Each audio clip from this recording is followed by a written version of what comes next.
Right then, that's recording now. So you've waffled on about football, and I'm just going to put this in a position that will hold it in the centre of the cab. I'll leave that there. Put my phone on top of that,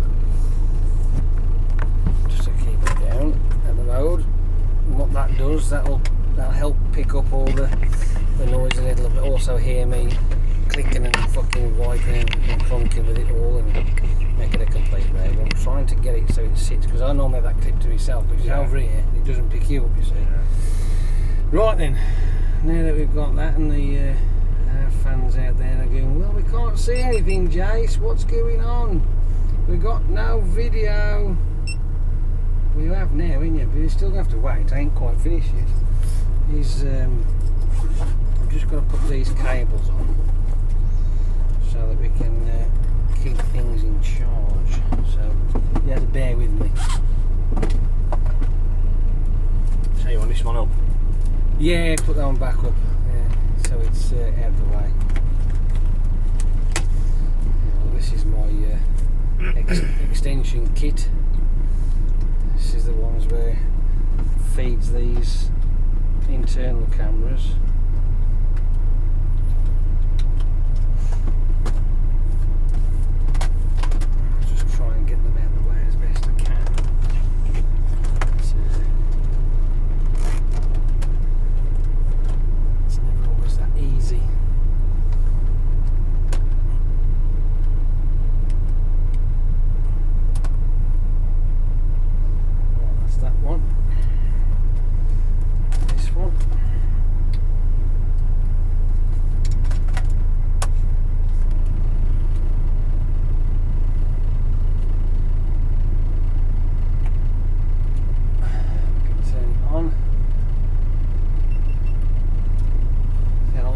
To include my lot when I do this, because it gives them something to watch when I set all this lot up, doesn't it? Yeah, right, yeah.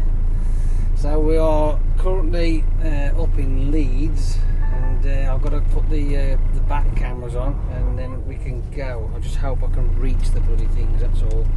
Because look at this. Look at this bodge. I've had to tape it up because the bloody clip thing's broken. So it's that's going to be no good, is it? Hold on a second.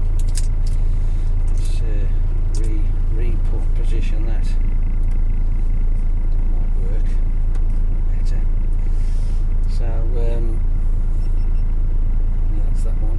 Yeah, okay. Do an audio check with you to make sure I can sync it up later when I get round to putting the bloody video together. But you know, I'm just going to make sure that's working. Actually, is it because I've got the tape covering the screen, so yeah, it's working. We're working, we're on, hello. At least I hope so, anyway.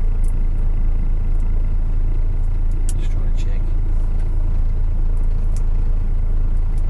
Oh, white across the screen, I don't want it to be.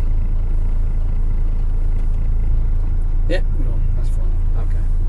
Right, that's that one done. Pop you there for a second, and the other one. Get that one set up.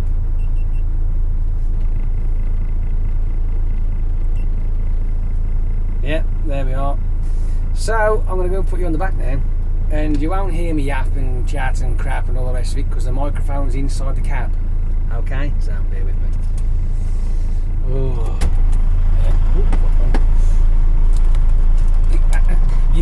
You can listen to John chatting to himself. That's what you can do.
keep doing this for the seatbelt. Yeah. Just shows how fucking cuckoo I am, doesn't it?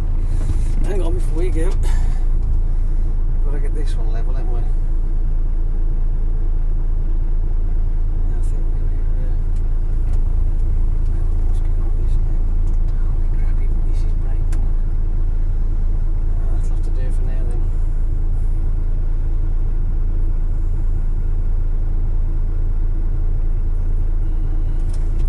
Here level. Screw it, that's as much as we can do, I'm afraid. Go, go, gadget, go. Oh, hi everybody. Oh man, that was exhausting, that was. Oh, I'm so tired. But other than that though, we've had an absolute lovely day today. We've been to Goole, dropped off at Goole, picked ourselves a trailer up. Oh, and before I forget, how much drive time we got left? It says 3 hours 36. That you've done? Yeah, I think. Okay, so we've got about an hour. Yeah. We can stop off for the services and have ourselves a break then.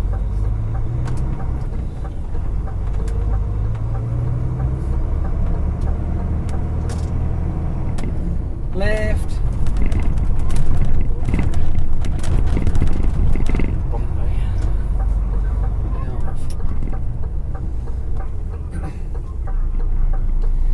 This vehicle is turning left. It is. This vehicle's turning left. Listen.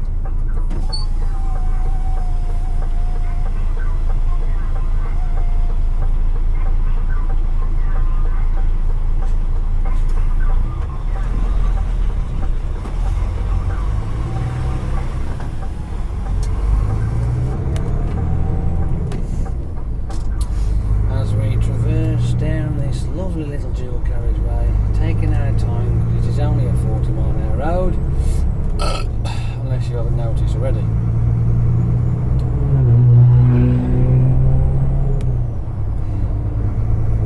don't think he was paying attention.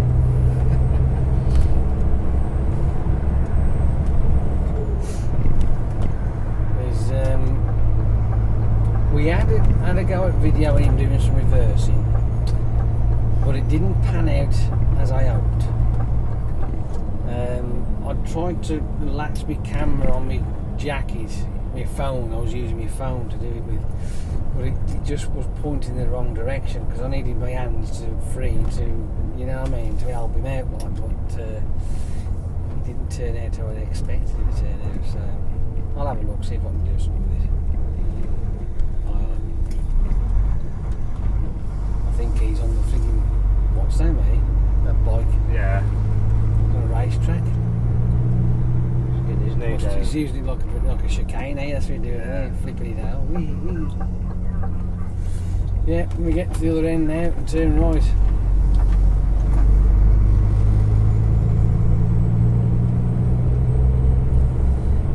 Get on the M1. Keep an eye on your drive time, though. Have you had any? We had a 15 minute, hadn't we? At one point. Nothing. Yeah, 14 minutes, you say. Oh no, sorry, that's not. Does it say brake on these? On the right hand side, the top line. Yeah, 0 then. No, 0. Okay, then. So we're alright. We can have something else then. We can stop off at the services. No bother.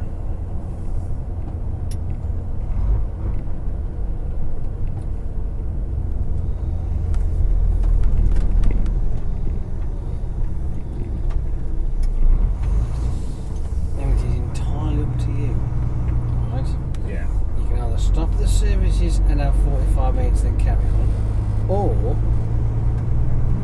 I can carry on driving while you're at break. Yeah, you can show me how it's done properly. Oh dear, whatever. What do you like? Hang on. Yeah, this is for the ones that get to see the video later, early. These are for you lot now, as we are doing this little drive along. See, we've got the camera on the go there, the camera on the go even got the two on the back of the vehicle as well at the moment, so you should be able to see some fun with that. Because we haven't timed it right and you need to have a break.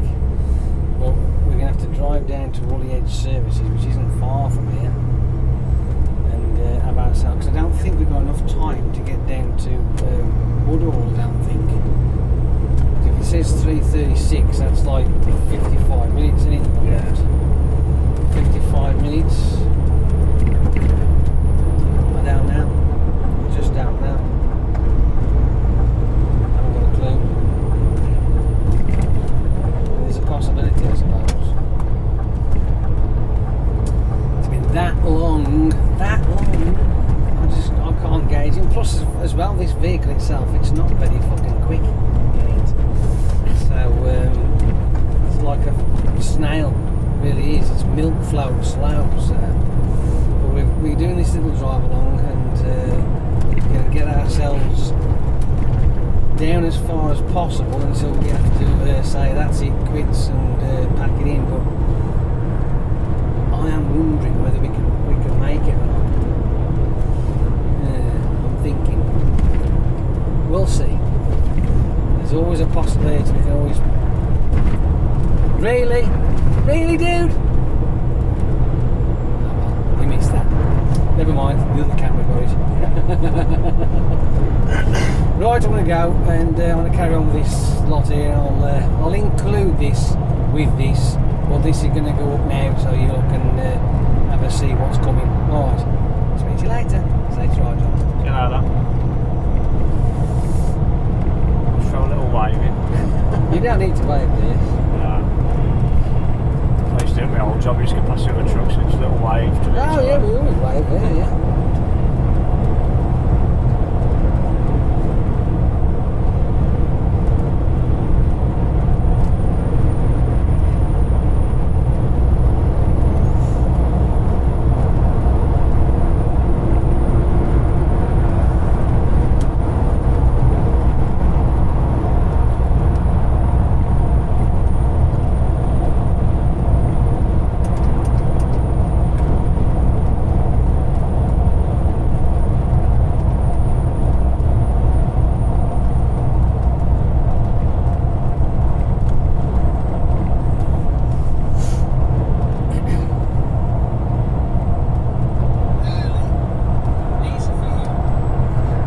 Editing this so I can put it up.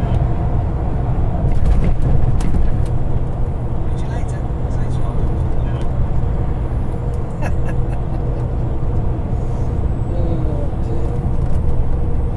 I cut you a bit short. Anyway, sit in your freeze frame. Never mind, it don't matter. Not. Right, we'll just stick that up.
mustard. There's only a handful of comments on it. It says, hey, you back? Yes, Jace, get those cameras out, mate. I will, no worries. Now, I'd mention this comment, but the problem is, because there isn't any actual name for it, there's no real point. So I'm going to leave that for now. What I shall say is this, JVLOFM, whatever else it is, you know who you are. Get yourself a name so I can read you out, please. I will do.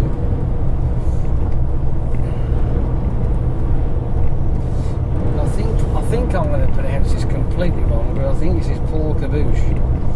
He says, yo, get them cameras on. Dyer O'Connell. Or Day. I don't know, how would you pronounce that? Day? I think that might be Day actually. D-A-E. I'd say Day. Yeah, I'd say Day. Oh, Day. Oh, it says, would you recommend John Raymond's transport to a new driver as a tidy company to work for?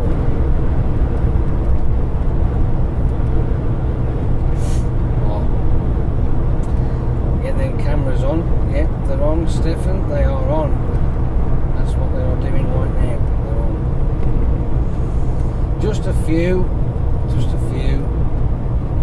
Not many there today. That's enough.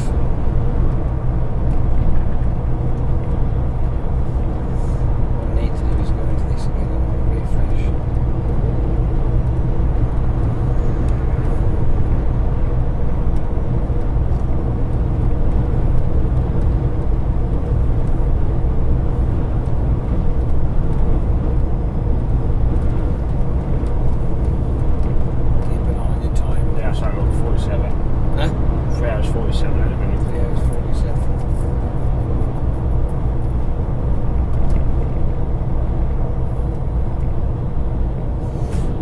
The choice is yours. Rather get back at say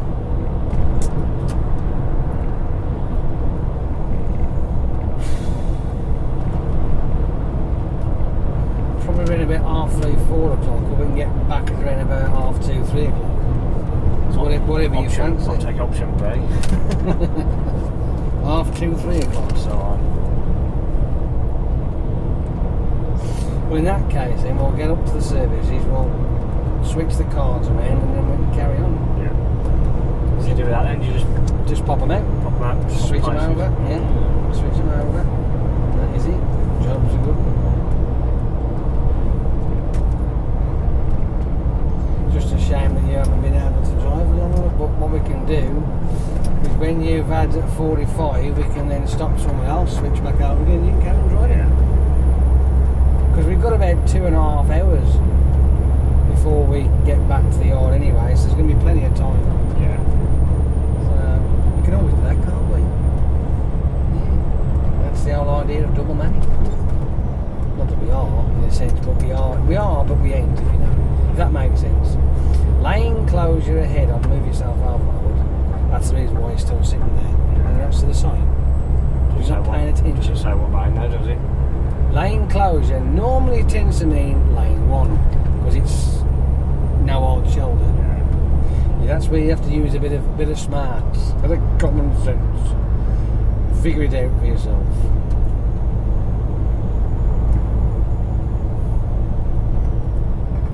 Oh look, what lane's closed? You were saying?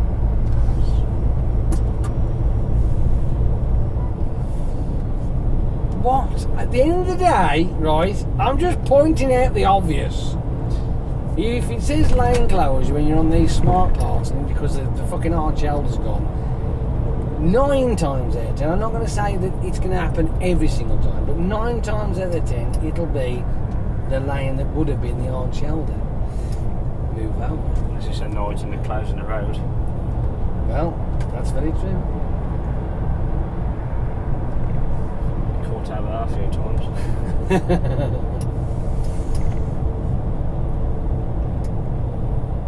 when you're daydreaming and all of a sudden you've got fucking cones in front of you. Yeah. That's never any good, is it?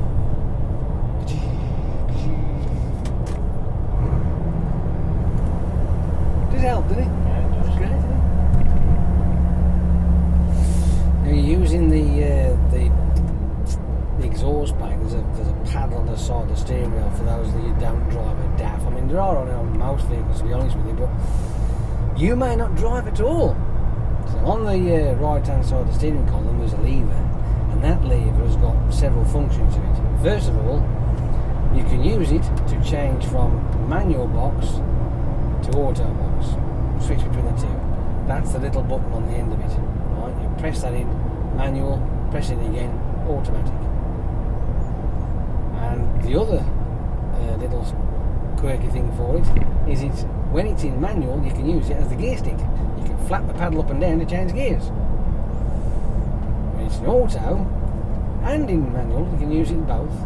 In auto is better because it changes the box down. You can pull it towards you and it will activate the exhaust brake and then bring the gearbox down as well. So I use it quite a lot because I'm fed up with these things fucking sitting up in limbo when you pull up at the junction. You put your foot on the accelerator pedal and nothing happens. It's crap. 39. I think we've got to get off at 39, haven't we? The services.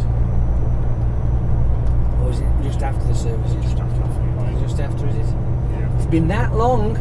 That Just long. a half hour, just in case. Yeah. Well, just keep your eyes peeled. Yeah. I mean, it's bound to like show its ugly head in a minute because it's not the best of services, that's for sure. There's nothing there. It's just boring.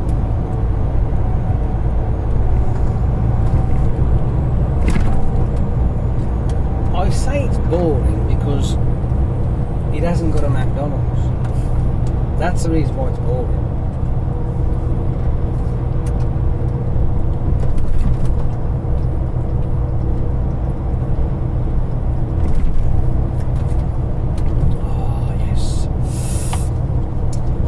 Fasting again. Yeah, got me head around it now. I'm in full speed. I've gone from 15 stone 7, which was on Sunday morning, and I'm now on 14 stone 11. Right, that's what I'm on now. The first 2 days I challenged myself. I was going to do a 24-hour, but I pushed it because when I got home, I'm like, well, I'm going to get to bed shortly, so let's just hang on, just keep drinking water, just hang on. And then before you know it, I'm off in bed, and it's the next day, and I was sitting downstairs thinking, well, shall I have some cereal now? And I'm like, well, I'm not really going to be doing a fat lot, to be honest with you, so I know what I will do. I'll see what I can do. I'll push it through, and my head, fucking hell, the headache that I had, Jesus Christ, proper migraine. But it wasn't the migraine caused by just a headache, it was a migraine because I was detoxing myself. No sugar, no caffeine, no crap, nothing, just zero. And my body was screaming at me, the fucking pain, Jesus. But I soldiered through, and it was a pleasant distraction from the CPC that I had to go and suffer, like, you know what I mean? So CPC, migraine, I think I'll go for the fucking migraine, to be fair. But once all that had done, and I got home, it was around about 6ish, I think, by the time we'd all fucked about getting out of Birmingham. Fuck me. Anyway, and I'm sitting there and I'm thinking, shall I, shan't I push for a third day? I'm like, oh, that's going to be a bit of a dodgy one, that, isn't it? Good grief. But yeah, I thought, no, that's it. I've done 48 hours.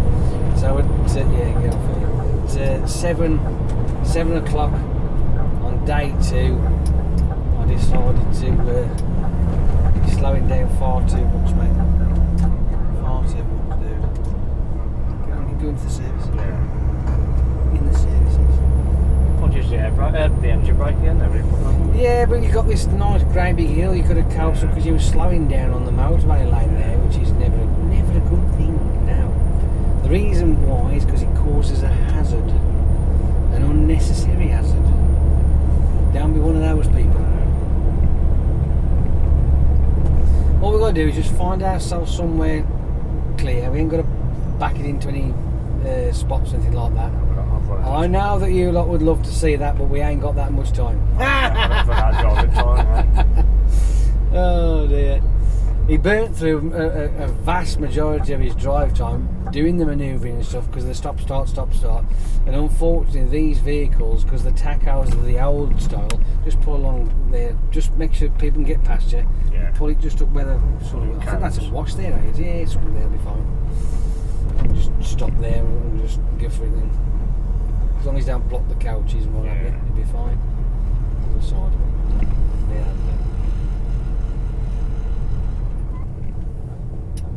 Yeah, because these tachos, they keep robbing the time off you. So obviously with your disadvantage of not having the experience of reversing, it's constant stopping and changing and reversing, stopping forward, backwards, forward, and it's every time that does that, what it does, it just pulls the minutes off you, keeps pulling the minutes off you. Yeah. It's gone to other works now. It's gone to other works. We will do now that you stop the engines on it, when as soon as you turn the key, it'll go straight to brake, which is not a good thing. I mean, there should be a way of actually programming so they will go straight to all the work. Yeah. But some of these vehicles haven't, so I think we've got about 2 or 3 maybe that does it. Yeah. That's about it, really. Not going to be. Just eject your card first. See, this is what we're going to do, you see. Because we want to get on, we don't want to be wasting time.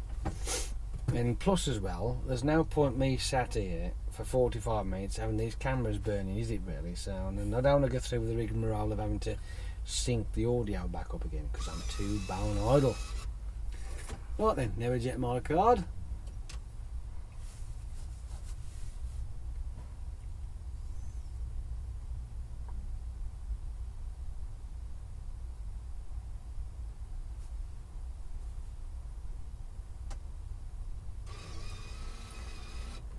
Okay, stick it in number 2, in number 1, should I say. Now, go on, give a push. There you go.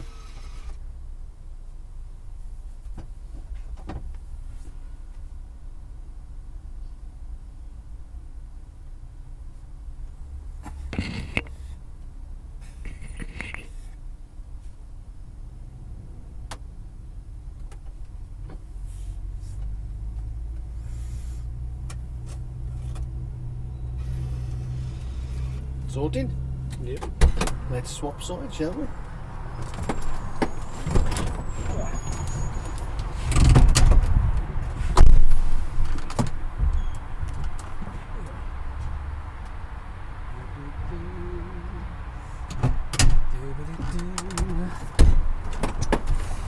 Why have we got bread on the fucking floor here, dude? Bread? What's all about? Just fell on me.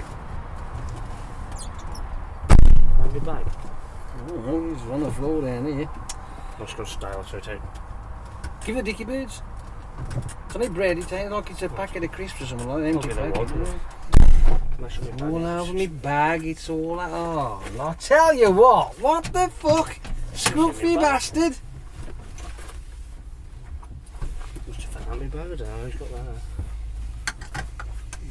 So whenever we get crap and dirt and shit all over the cab, we know who to blame then, don't we? Let's see here, John's the scruffy shit. Come on, stupid machine.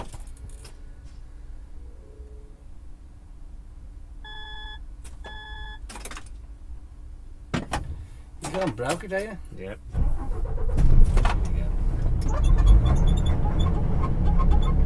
He'd only come up with a fucking engine warning in red. Oh. Come on then, let's go. Yeah, I'm doing too bad.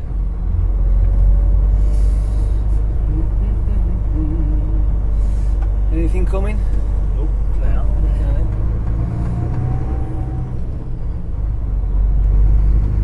See, that's nice and steady.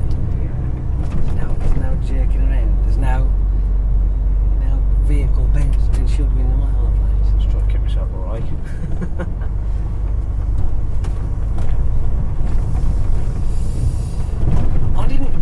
to be doing this, I'll be honest with you, but the prospects of getting home early is much more appealing than getting home late. You know what I mean? So that's all I'm looking at.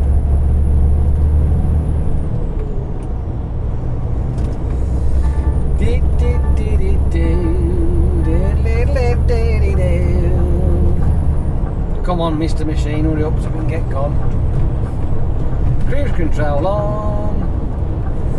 In the lane and the indicators off. See? It's not difficult. Look at this sunshine now, dude. Is this cool or what? Anybody think it was summer? It's mad, isn't it? Yeah, I'd say if he was on holiday, it'd be, yeah. Oh, that's a given. Don't forget, planet Earth is genetically been built to piss down around on Bank Holiday Monday. Yeah. According to some people, that's what they reckon.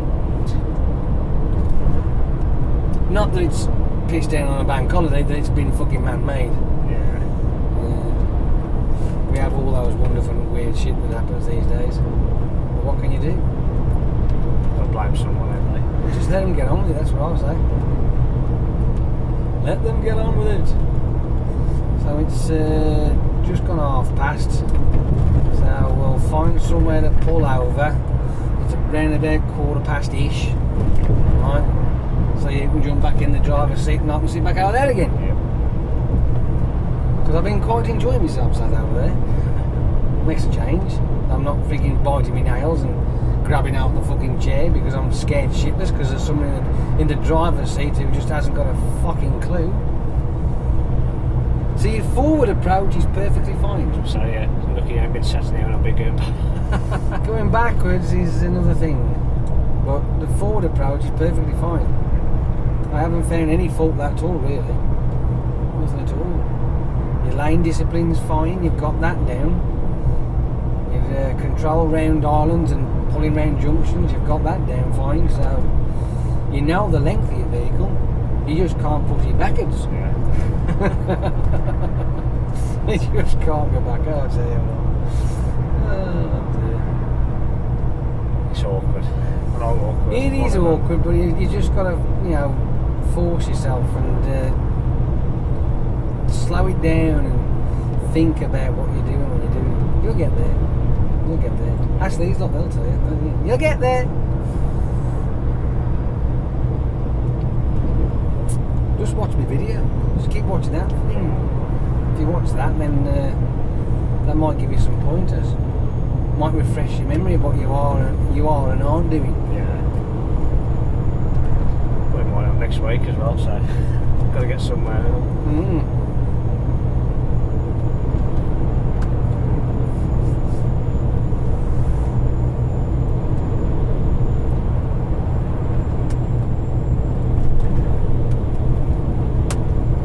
I could always show Clint the video of your reversing effort on your own, just to prove a point. I could always do that. I mean, I don't mind.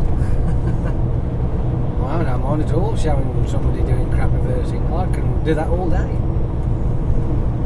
But at least you had a go. That's the main thing. That's all I was bothered about. I just wanted to see if you could get yourself out of the knot. Well, unfortunately, you just put yourself worse. It's a big one. You just made it worse, yeah. Never mind.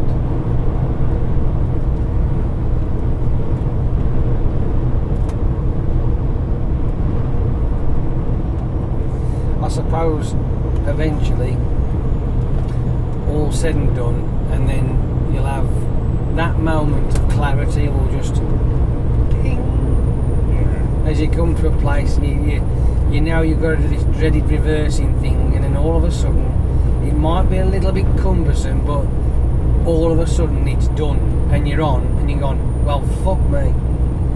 That's honestly, it'll be just like that.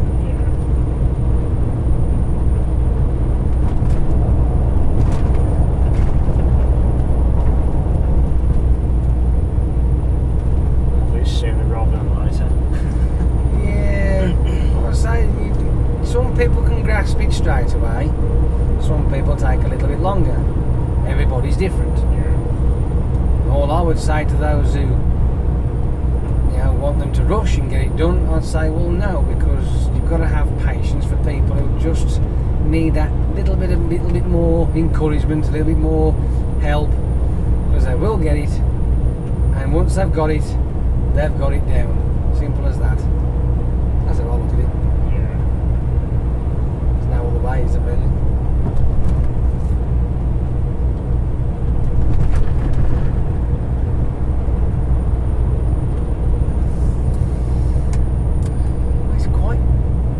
Jinx it, because it's rather quiet coming up this up this hill down the M1. There doesn't seem to be a lot of traffic in there, does it? It doesn't seem too bad. I know it's only 12:30, but I've known it to be worse. On a Friday as well. On a Friday as well.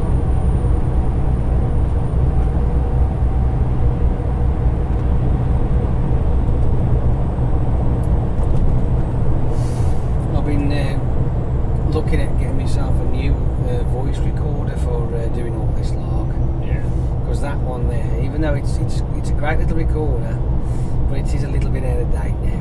It's it could do with being updated. Yeah. And I think the one that I was looking at was either the Zoom H2 or the Zoom H4. A little bit more. They've got a better sound quality to them, like, you know. I mean, this one isn't bad. Like I said, this one isn't bad. I mean, it's far better than the audio off these GoPros without a doubt. It's darn sight better. But, I'd love to get a new one, but I just can't afford it at the moment. And for what it does at this moment in time, it'll do. It's fine.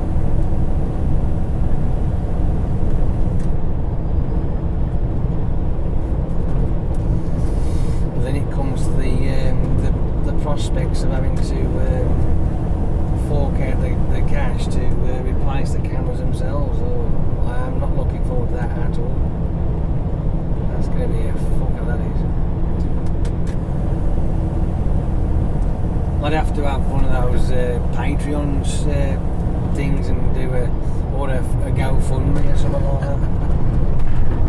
But the thing is, I have been asked about that before, but the thing is, with the Patreon thing for me, I think that I'd need to have something that I can offer them to justify them giving £1 or whatever. But I don't really have anything I've got that can justify that. And I don't like the idea of taking anything free, you know, from it, so I have to muddle along and save up and do my best, like, you know. But, I definitely could do with some new cameras, I know that much. But just over £500 a piece, fuck that. I was lucky with these ones, because I had some PPI come through. I was able to get a good couple of them, and then I saved up for my last one, which was the Hero 4. So a gradual thing, and it came over time. Yeah, and I built it over time. I mean, it took me a good couple of years before I'd even got the GoPro, to be honest. I got one of them, and the very first video that I did with the GoPro, when I put it here, I was not expecting the actual the field of view that it's got, because it goes past the mirrors.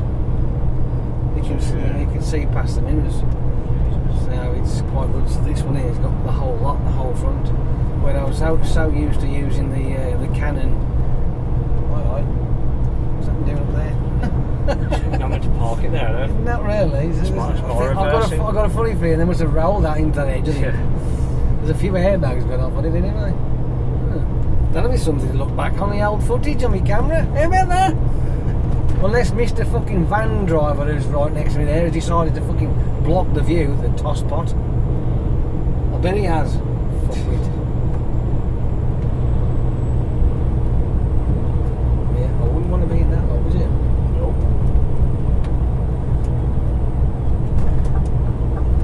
If you're with a door to do, don't get around. It's happened long, isn't it? You are? Ambulance in place, still getting there, so. Yeah, it must have not happened. It's only a recent one there, by the looks of it.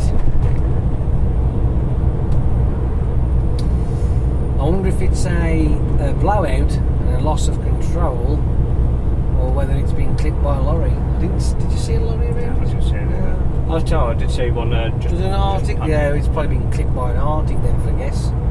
Are you going to fuck off now, are you? You dribbling shit bag.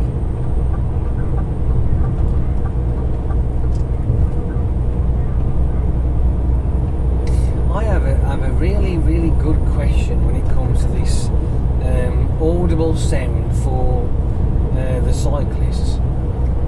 Because of the noise ordinance, which is the time that you can and cannot have loud noises over a certain decibel, which starts at 11 PM and finishes at 7 AM, right? What happens if you pull up alongside a street with this audible stuff and there's a house next to you and you stick your left hand indicator on because you want to turn left and it's got that blaring? This vehicle is turning left. This vehicle's turning left. You know, all that, or attention. I wonder if there's a claim for any kind of noise pollution for that. Do you reckon? Probably get a few harsh words from whoever's house she pops outside. But at the end of the day, you can't turn it off. But you can turn the reverse bleeper off when you're doing your loading or unloading, wherever site you're at. If there's any built-up areas around there which you have to be a little bit quieter, so you turn the bleepers off. That's why the bleepers have a switch, so that you can turn them off because of the noise. But the indicator, Can't turn off. you can't turn it off. So I'm just a thought. It's just a thought. Mull that around your head. Have a think about it. That's you lot over there, yeah.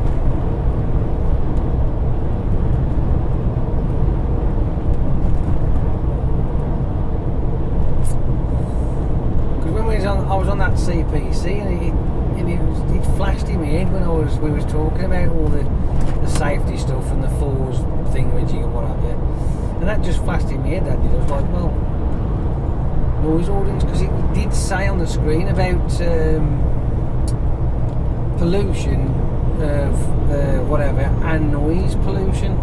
So that then triggered the thought of, well, these audible hooters for the left turn for idiot cyclists, that's a noise, isn't it?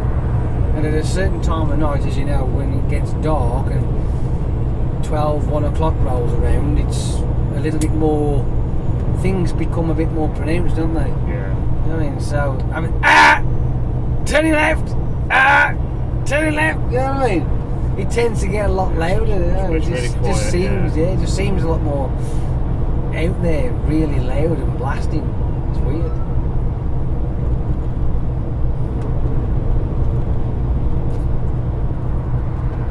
Probably still ignore it anyway, wouldn't I? Well, the people who if your indicator's blaring at their window and it's their bed's right next to it. I'm in the cyclist, they're probably still ignoring it. Oh, they're I fucking tell you what. What we got here now? Reports of pedestrians.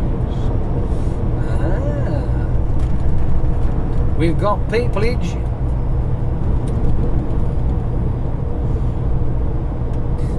Have you ever seen anything that the signs ever actually display?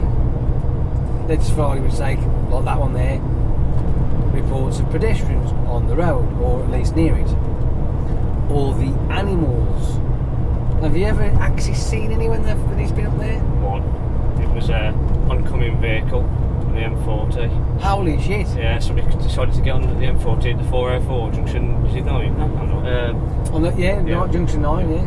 And then 9J34. But anyway, got on at the 404. He come down lane 3 on the wrong way. But luckily the police had just stopped him before we got to it. Yeah. Was he an old dude? Yeah. There's one of them, you kind of look at, like you say, you look at it and go, yeah, right then, so nothing there. Next thing you know, you stop and you see somebody placing it. I reckon he's gone up come up the 404 to get onto the 40 and he's gone off the wrong exit, I bet you, isn't he? Because he's a bit of a... It looks awkward, that one does. I've been there myself. Yeah, it's a big island, isn't it? Yeah, but you've also got the slip road as well, which is a continuation, which will send you off up the 40 back to the Midlands. Yeah. But if you get up to the island, if you miss yourself, you end up, instead of doing the immediate left after that slip road where the island is, and you do the next one, it's a bit deceiving because it doesn't actually look like the entrance onto the island from the opposite direction. So I understand the poor guys miss that, but realistically, I think it's a time to get yourself a bus battle. I think. Yeah, it's when you're coming down a slip road and the arrows are facing towards you, can't get to the right. Yeah, there is always that giveaway as well. And everybody's coming at you. It's like, what the fuck are you doing on this side of the road, you bastards? You're on the wrong side, not us. There was that one in the week, wasn't there? He was towing the caravan, wasn't he? That one, I don't know how you got away with it. I don't know. That's just one of them. Yeah, somebody died on that one, didn't they? Yeah, all three people. The people driving and the person they hit. That was the middle of the day. I can't figure out how you get that far down and keep going. Absolutely insane. But yeah, it's one of those things. The thing is though, it's happened quite frequently. Yeah. It's not like we can't even just blame car drivers, can we? Because we end up having Arctics doing the same. Was it that one that was the famous one that was going around Facebook and YouTube and on news where the starboard driver was fucking reversing all the way up the fucking, and he was everywhere. As a matter of fact, he was doing your style of reversing the way he was going. It wasn't mate. But I mean, that was insane. That was. I mean, that's just absolutely bonkers, proper bonkers. The thing that always passes through my head is the fact that, okay, so you might have missed your junction, but where is it in your mind that says it's okay to stop on the motorway and then decide to reverse all the way up in the middle lane? Where is it in your mind that actually says that that is a pretty fucking normal idea to do? I just don't get it. I really don't. I'd love to know what the thought process is. It's got to, the moment when they go, fuck, I've missed it, right, that's all right, just stick it in reverse and away we go. But the fucking messy head of it anyway, fucking hell, dear me, it was all over the fucking shop.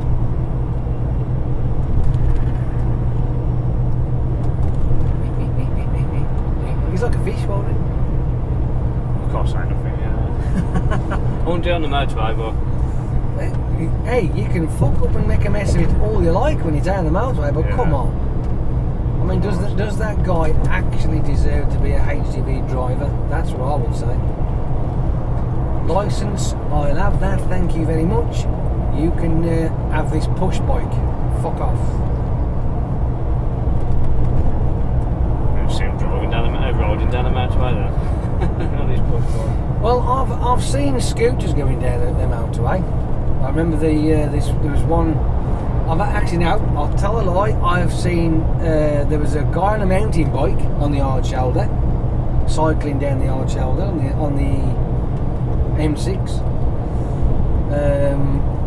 There was a scooter, one of those Reverend Go things. Oh yeah. Right. No helmet, again, going down the hard shoulder. This is before, obviously, they started to do all that fucking smart motorway crap. Yeah. And I am bewildered at the intelligence of these people.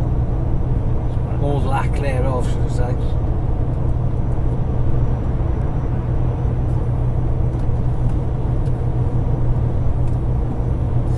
wonder what I was thinking now. There's one on the M4, where the roadworks are now 2 to 1. 1 to 2, 2 to 1. Yeah, I know what you mean. Somebody went on a push bike, a Deliveroo or some Uber Eats. He's got these, what's it called now, on the back of his push bike. Oh, yeah. And he's riding down a 30-mile an hour zone on the motorway. Again, why? I mean, that's just insane, that is. Absolutely insane. And if he's got, obviously, the logo of where he's working, oh yeah, I think they're going to get him, aren't they? Absolutely bonkers. I just don't get the mentality. Makes no sense whatsoever.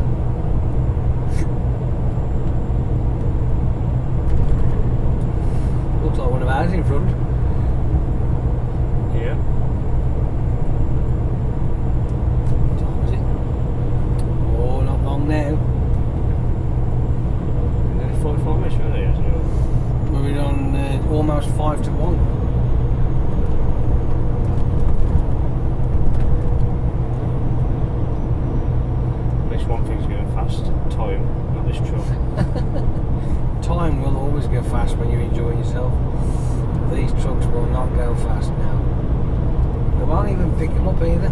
It's a 56, and I don't know why. I wish they would. Usual bullshit. Saves fuel. What the fuck's sake, fuel?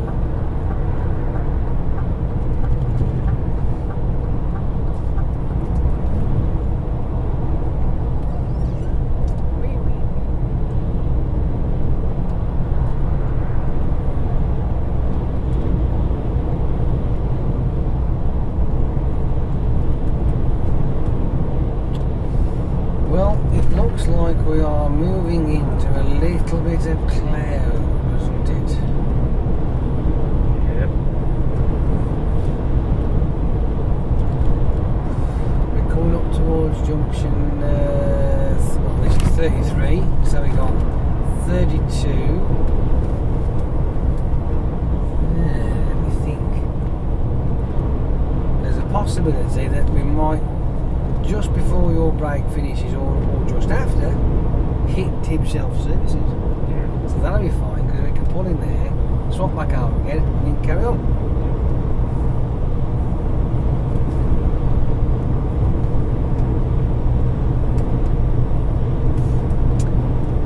Unless we have a fuck up. Yeah. Let's have no fuck ups.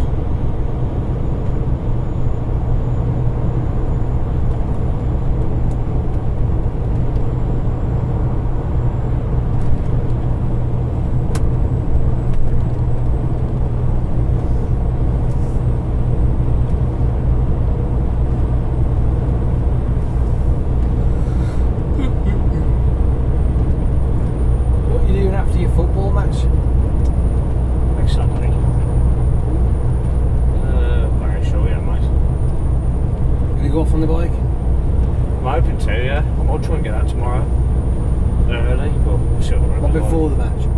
No, the match is next week. It's how is it next week? Something to eat tomorrow. I might try and get out early tomorrow, depending on the weather. Where are you going? Eat wise? Yeah, the Fox and Ship League. No, where's that? It's on the Bridge North Road. If you come from Wolverhampton, it's on the Bridge North Road there. It brings you to what's it called now?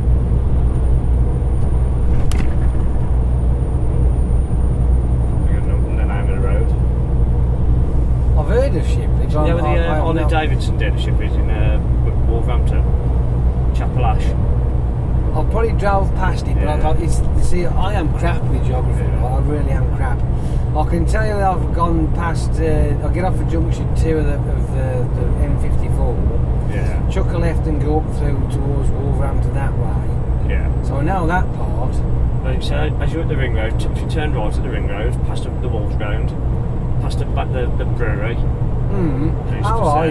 You come to that island there, it's just right there. Oh, I see. But if you carry on down there, you see follow the sign for Bridge North, and it's on that road. If you carry on it, they do all sorts of different, well, I say exotic foods. Been a few times. I've had crocodile. I had camel last time. I went. Holy crap. Yeah, done steaks. It's quite nice. I've had venison as well. I've tried that. Well, that's a normal one though, Yeah. That's what posh people have. Yeah. Kangaroo. Kangaroo? Bison. Yeah, got all sorts of stuff there, yeah. Quite a nice place. You get 2 for 1 as well. So you basically a free meal if you do that. So in other words, you're a bit of a foodie then? I don't know. I'll try new stuff. If I get somewhere like that, I'll try something that's different. Well, what happens if you pay and you definitely like it? Then what? It's just a risk you take, isn't it? How is it? So what does alligator or crocodile taste like? That was a weird one. It looked like fish.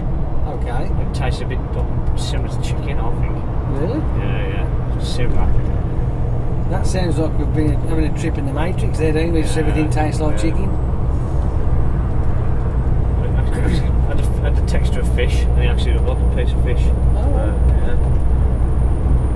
I've seen the process of how they skin a crocodile. I've seen that. That's quite fascinating. It's amazing how tough that arm is. Yeah. Good grief. I've seen that. That was really like proper interesting. Then when they for the obviously the skin of the crocodile or alligator, whatever they do. Yeah. When they have to cure it, I was astounded on how much salt they use To get it to, yeah. to pack it. This is just to pack it, so it don't go off. It is absolutely smothered in the shop, folded, poured on it, folded in more salt, keep going, fold it, put it in, slam it in there, put more salt on it. I must have used about fucking 60 kilos of salt just to, what's the name of it? Pack it away so then you can send it off to get cured, like, so they can make all the crocodile stuff like boots, purses, wallets, stuff like that. And to all you vegans out there, fuck you.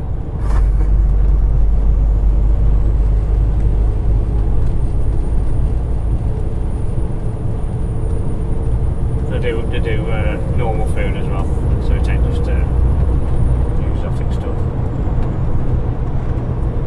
It's a bit of a wide variety though, isn't it, that? Yeah. That's what they had. Horse, alpaca. You can have them on a burger as well. You can have a burger or a steak. It's not bad. Horse? Yeah, you can. Horse curry. Very nice, yeah. It wouldn't be nice to the people out there who like horses. I don't think they would not agree with that. But isn't that that's a French cuisine though, isn't it? The horses, aren't they?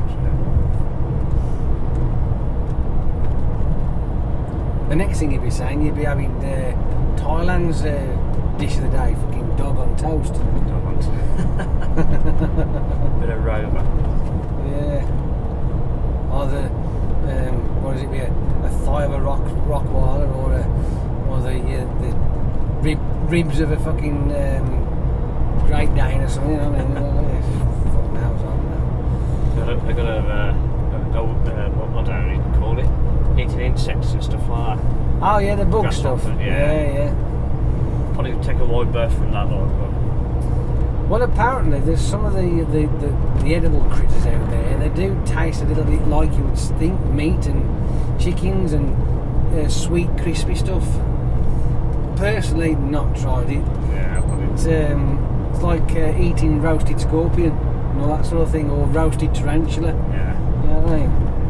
But they don't taste like you think they'd taste. Or they do don't they? It's like the bugs they do as well. There's like the caterpillars and they have all the grubs, whatever they call them. Widgety grubs. Something like that, yeah. But I'm not Bear Grylls, so I don't think I'm going to go that far. Lifting up slabs in the garden and find worms. Nope, stuff that. Fried earthworms on toast. Sprinkling of fucking the lance. Fuck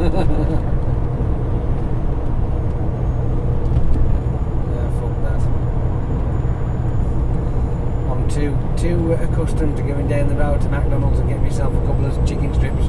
That's it.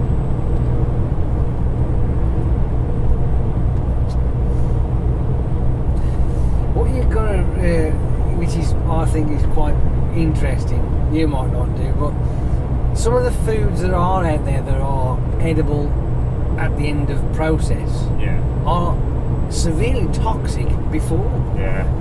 How did they figure that out? How did they figure that out? Yeah. Oh, I know what it was. You remember it? Oi, Jack, come here. What? Try that, will you? Chew, chew, chew.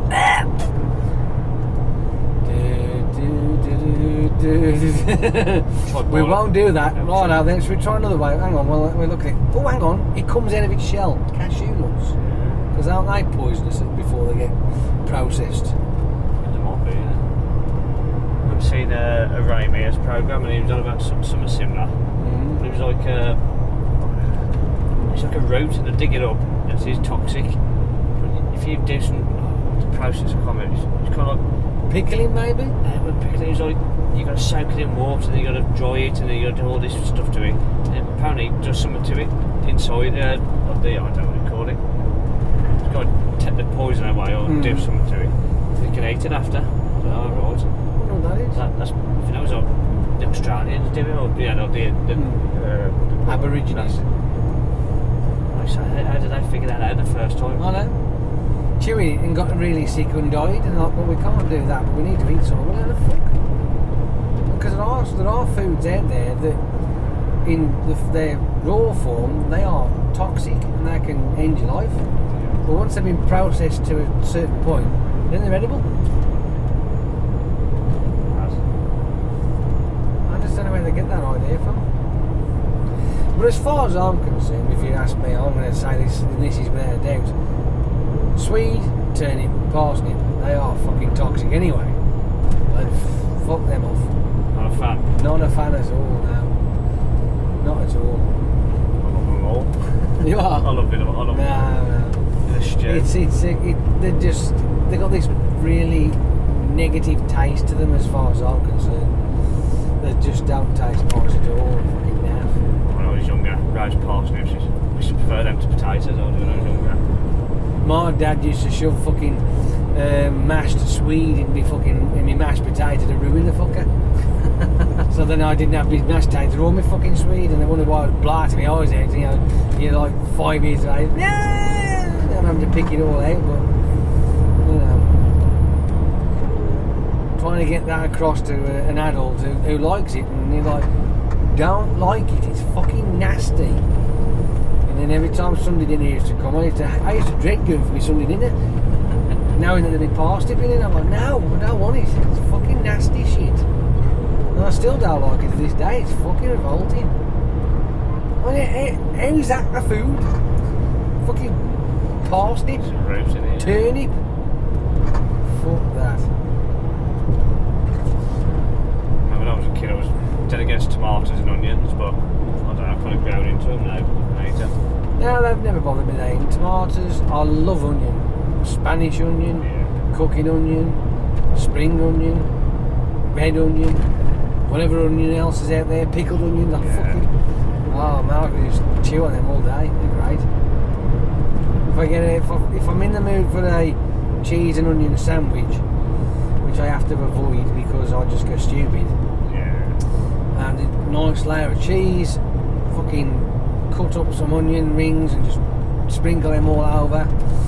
Probably add either choices, there are choices, Branston pickle, beetroot, or salad cream, sometimes mayonnaise, or a mixture of all fucking four of them. Some concoction that is. Oh yeah, man. Sandwich maker master I am, I'll tell you that now. That's the right fucking thing. I mean, as I was a kid, right, and there's maybe a few out there that might recognise the sandwich of champions was a crip, as we used to call it. Crip and salad cream sandwich. Crisps and salad cream sandwich. We used to do that. Yeah, crisp butty. Did anybody ever remember that one? Lemon curd. Have you had that one? Lemon curd sarnies we used to have. I can't, believe it or not, if I said what we used to call our sandwiches back when I was a kid, I'd get flagged for being racist. And yet that was our term for sandwich. Yeah. Because of the snowflakes are out there that go, oh, you make me think you can't say that. Fucking mamby-pamby twats. Remember one of my neighbours having a sugar sandwich. Okay. Yeah.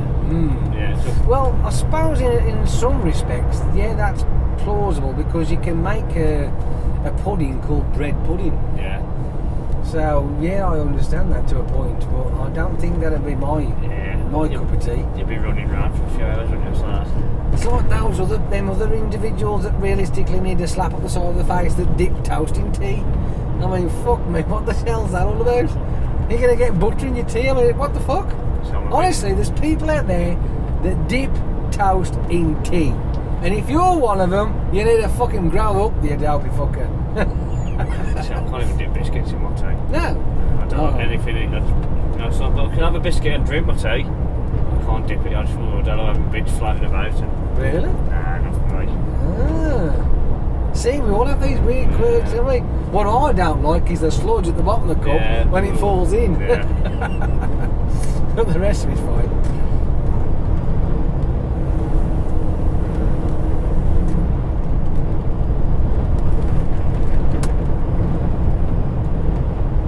They're doing too bad, are we?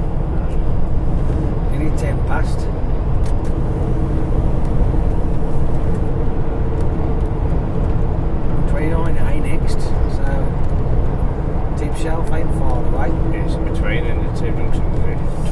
sort of, yeah, it's pretty much about 2 miles away from 28 we were going to get off, so. Yeah.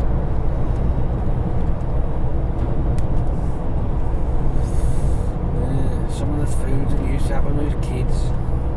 Corduroy pop. Remember that one? You might not actually, because that was in the 70s. You weren't here yet. You weren't alive then. Oh, that, you know, like, you know, you buy the squash from the shop and you stick it in and you dilute it with water. Stuff, yeah. The cordial stuff was thick. It was just like a treacle, that shit was. Oh, well, that was proper pop, that was. You know, you could stick your wallpaper to your wall with that shit, like it was that thick. Fucking lovely. Patched it on all. Yeah, it'd be fucking great. You're stinking of fucking fruit juices for the rest of your life, like, you know. It's, there was loads of things we used to have back then as kids. There's things that were obviously back then that don't exist anymore. It's fucking nuts, it is. Absolutely nuts.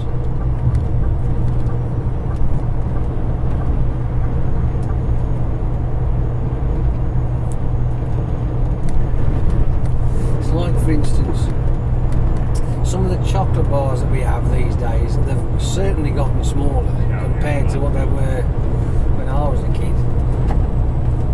There's those, when we used to get to the high school, at the break time, we had ourselves probably about, I don't know, I think it might be an hour where we had a break.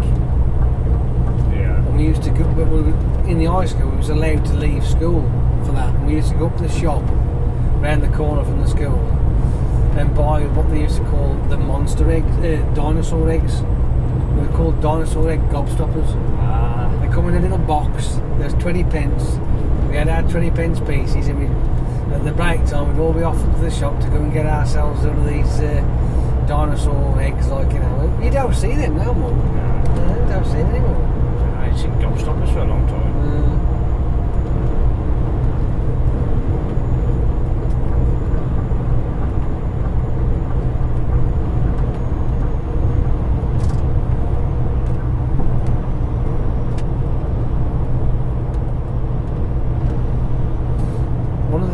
Things that really did bug me when it was back then was the taste of crisps, because Walkers, when they were original back then,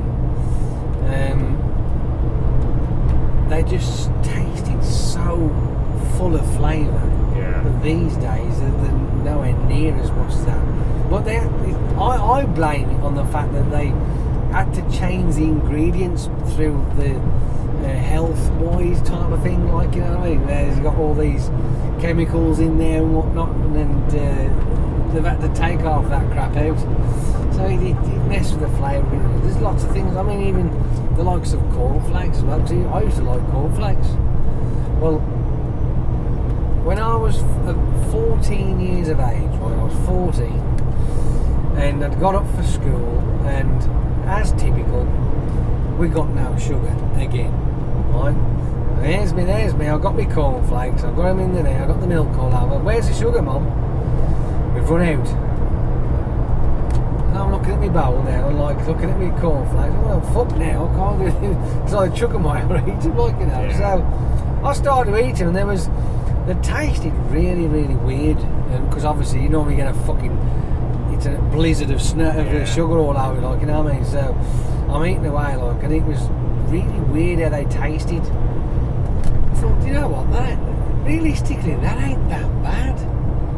I'm quite enjoying this, like, you know. So then the following morning again, I did the same. We'd got sugar by then, mind you, but I had another go, and then before you know it, a week had passed, and I'd been eating my cereals without sugar, right? So then we had Rice Krispies, right? And I thought, well, if I can do cornflakes, let's try Rice Krispies. And sure enough, it was exactly the same sort, well, near enough anyway. Yeah. And ever since then, I've never had any sugar on any cereals at all. Whereas, if you ask people, they'll go, right, when you have Weetabix, do you have no sugar or sugar? And most people say, oh, fucking God, it's got to have sugar all over it. Because I remember them days when I used to have Weetabix, when Weetabix were this fucking big. Yeah, they shredding. Well, fucking half the size of what they were, but you know, you'd have two in your bowl, mate, and the fuckers have to break in half to fucking fit in there. But you have two of them, sprinkle the sugar over, milk on, jobs are good, and like, yeah, that, then, yeah, no problem. But even then, shredded wheat, no sugar. Shreddies, no sugar.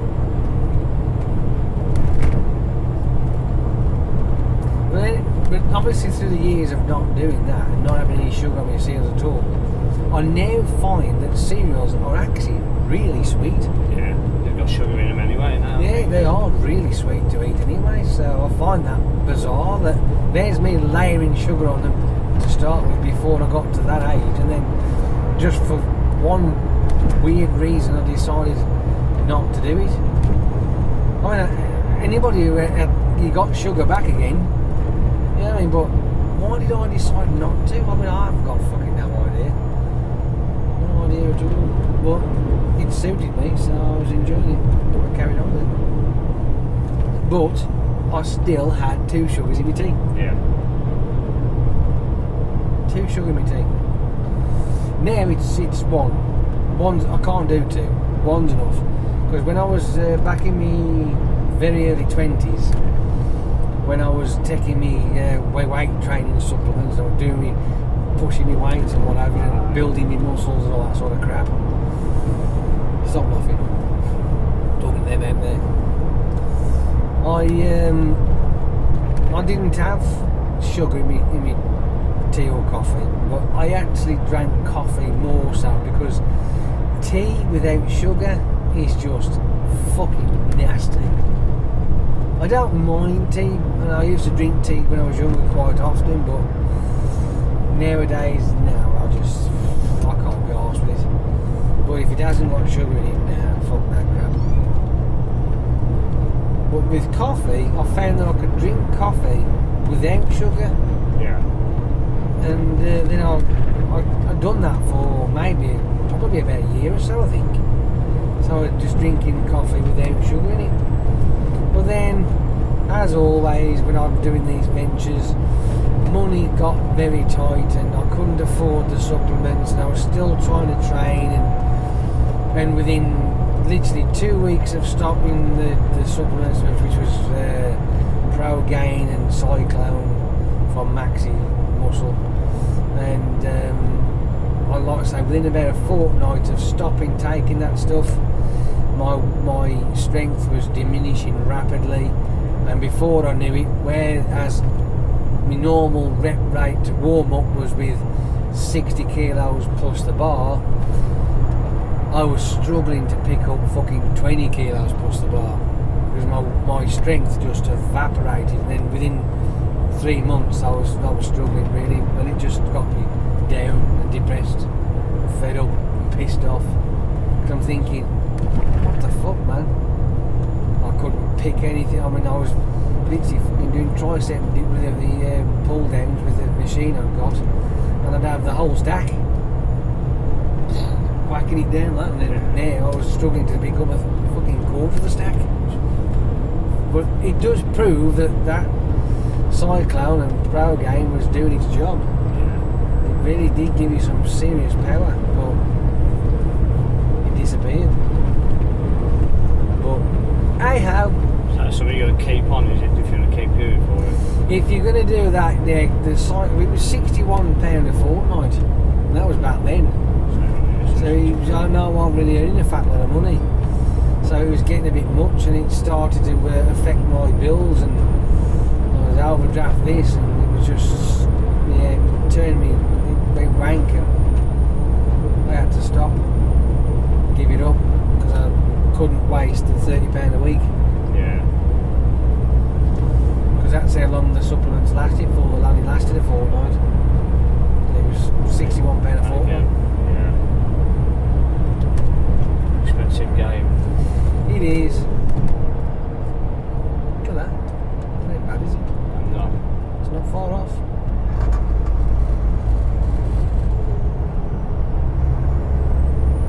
But instead of being up there, I'm waiting 45 minutes. Yeah. We've got down here, haven't we? So we'll swap over there.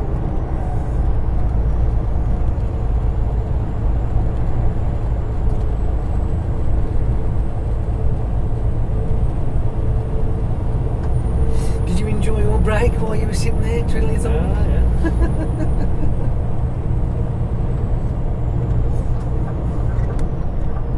Feels weird to sit in the passenger seat after being in that one all week. Isn't it? What's even more weird is the way the vehicle manoeuvres and trying to read, because obviously being sat here you know all the dynamics, but you've got to then be able to understand the dynamics sitting over there as well. Yeah. That's the thing that's weird, because sometimes it catches me out on the odd occasion where I think they're a little bit too closer than what they should be, but they're not. Yeah. It's the perception of it, you see. I'm struggling over there, so no.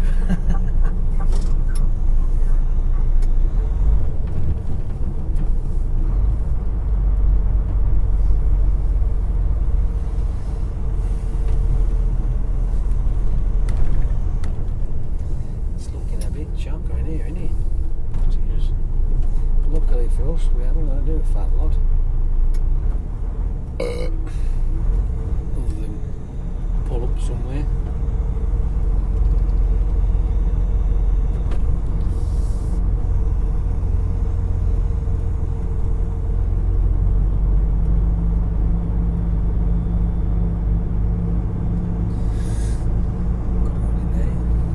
Where's he going? What's he doing? What's he up to?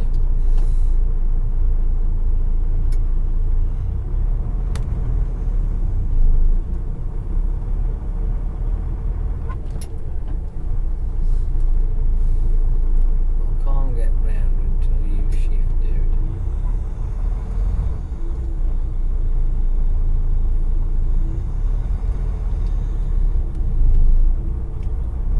There's a wee bit tight in it, that.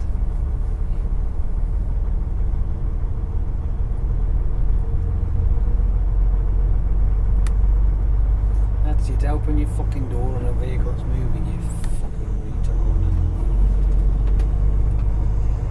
Getting out of the bushes. Watching that I don't knock my camera off the truck. Yeah, wow.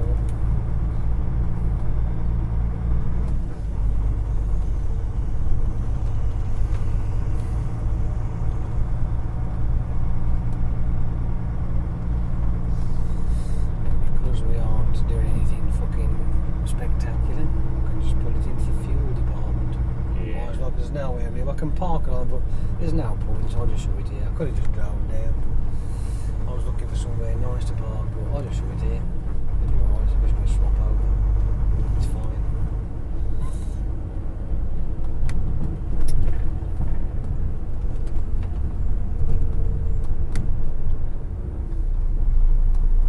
Yep, that's enough for me. 49 minutes driving I've done, so that means there's plenty, absolute plenty. If I eject me.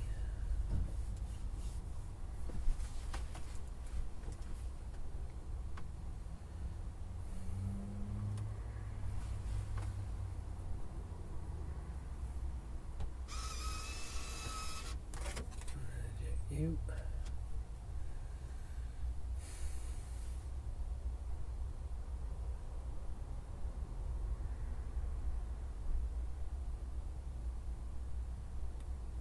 It's amazing how quick your car gets done. It's just nuts. It really is. I mean, just literally just turns off and pops back out again. Yeah. That'll soon build up.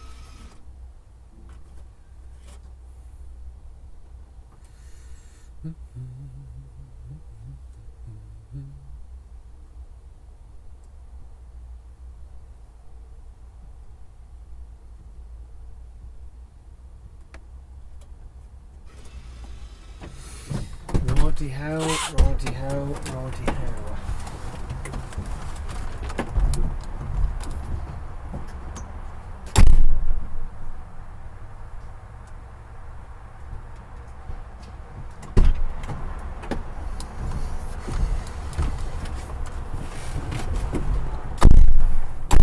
Onward and upward, as they say.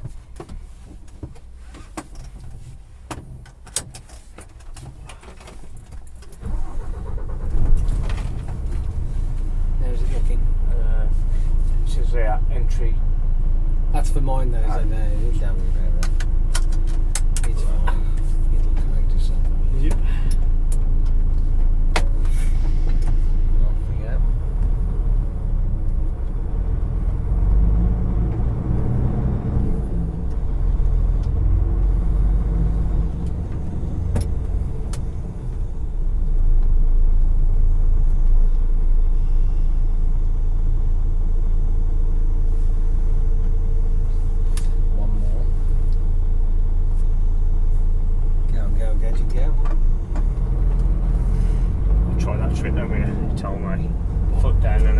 Slowly. Slowly. Yeah, right, isn't it?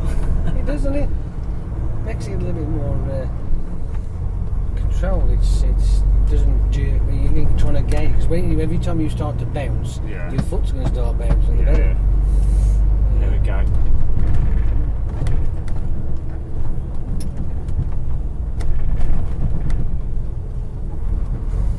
Now you're going to have to get yourself vigilant here because obviously we're going to be straight onto the motorway. So. Get that indicator on now. Let people know that we're coming. So, go on, fucking move. There may not be a gap straight away, so people will. Go on then, leave it on, leave your indicator on.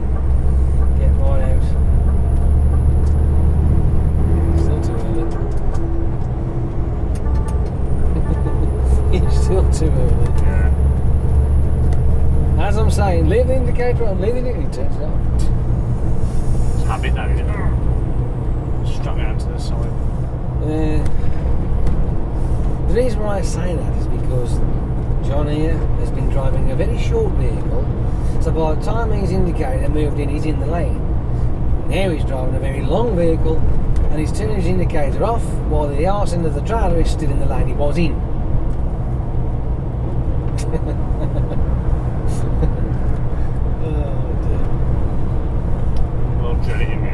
But you've got to realise that those are just habits that have been built over the years of the equipment that's been used at the time. Now he's got to learn a whole new set of rules, ways of driving, being courteous, being kind, being thoughtful, driving with forethought of what's coming up ahead of you. That's all you've got to do. Keeping your spaces. Being helpful to people, saying, you're alright mate, you can cut me up, you cunt, I'm just going to sit here and let you do it. Ta-da! I'm not going to get angry, I'm not going to get stressed, because you've just pulled in front of me and stamped on your fucking brakes. That's right, isn't it? Yeah.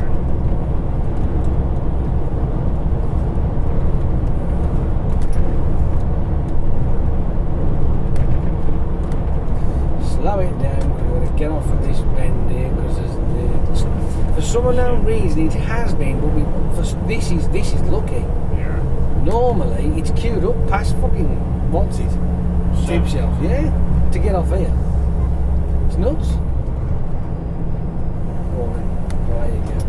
See, look, it's starting to back down all the way down already. Look. I think we've caught the sweet spot. I think we have, mate, because this lot's normally all out there trying to get onto this junction. Keep over to the left. Then we'll put you in the middle lane at the top end of it. And off round to the right.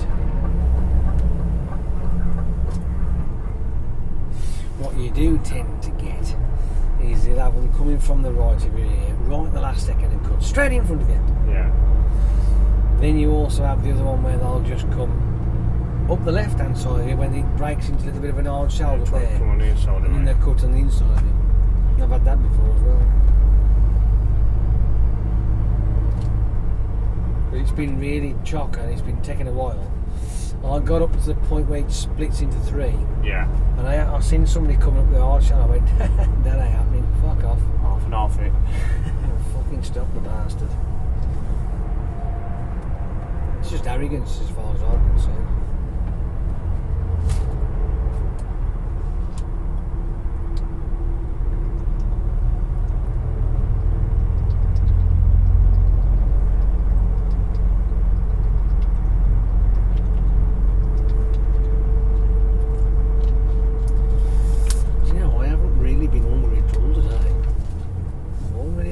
first.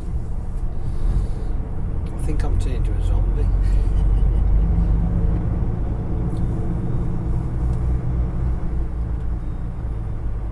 The only thing I'm grateful for is I haven't had this bouncing headache. That's one thing I am grateful for. I'm just looking forward to tomorrow when I'll step on the scales just to see what progress I've made. Because that'd be nice. Can you get off the rumble strip? It's very uncomfortable, my ass.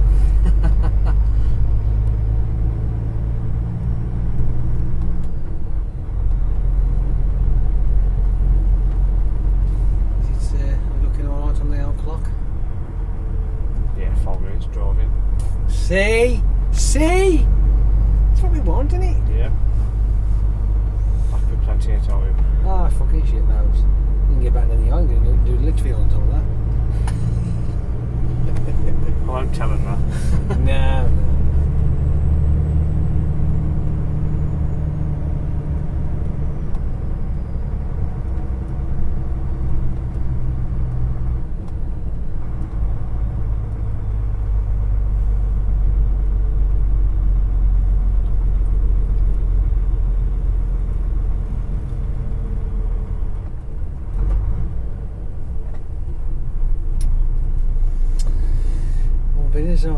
I am feeling this sort of euphoria of not wanting to eat for a change. I am now contemplating what will I actually have. I just don't know. I don't know what's out there. Yeah, I just don't know. I don't know what to do.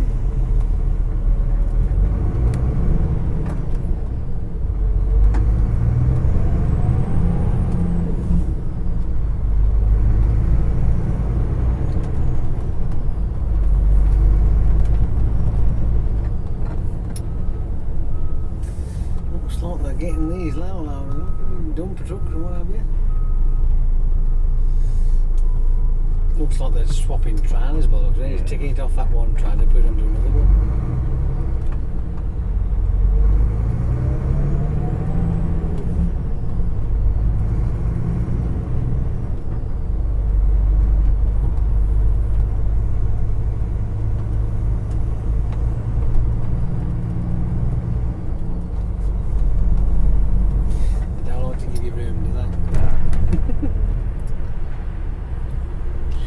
Because it bent back to the left, doesn't it? Yeah.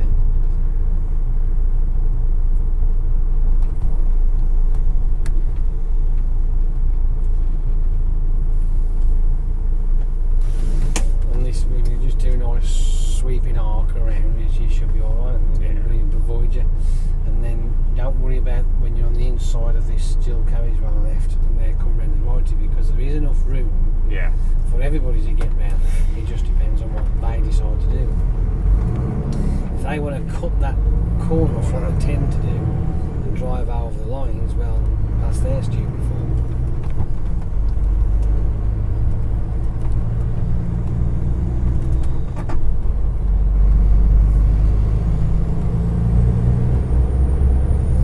Let's go for it then.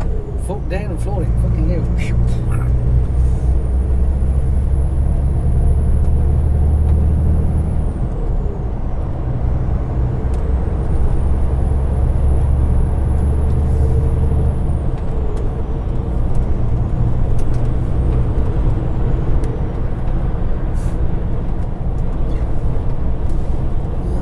Look at the sky. It's starting to get cloudy over there, isn't it? Sunshine here, cloud over there. That's sort of where we're going. Heading towards the clouds.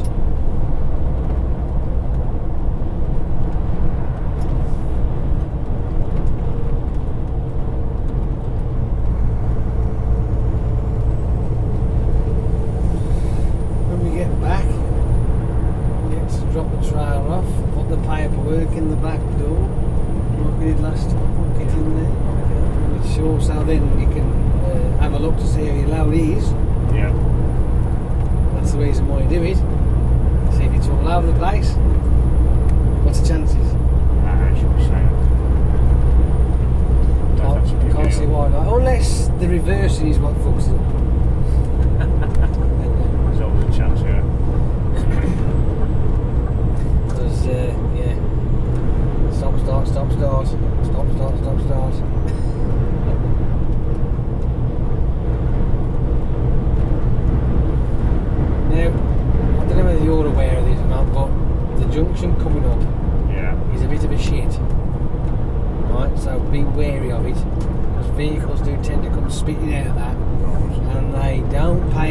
information at all. I have got video footage of the aftermath. I didn't actually witness it happening, which I wish I did, but never mind. Car came down and got walloped and ended up being fucking pirouetted up the embankment in a bit of a mess.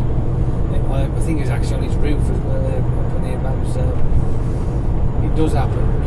Because they just come whipping out of it, you see. I mean, I tend to move over if I can, but if there's nothing coming, then fine, but be aware you would like to have that open so you can make a bit of an emergency move out of the way, maybe, if need be.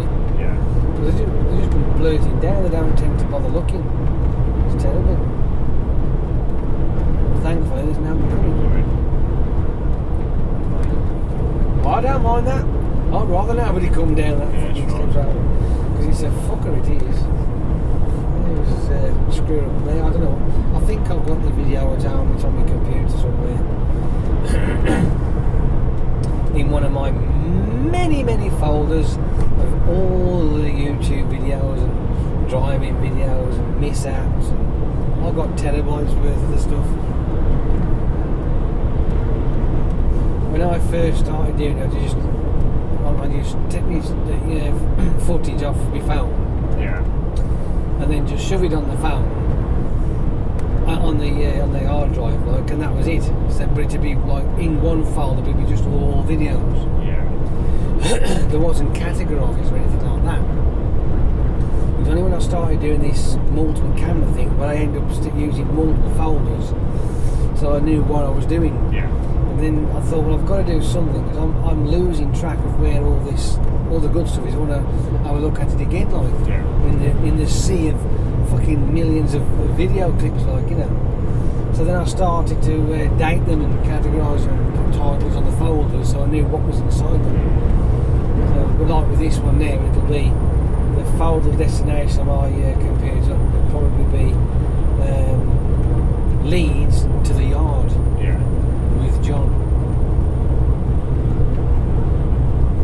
So I know where he'll live in, and then all these file footages, all 4 cameras will be in that folder, and the individual files which they'll be labelled MC, which is this camera here.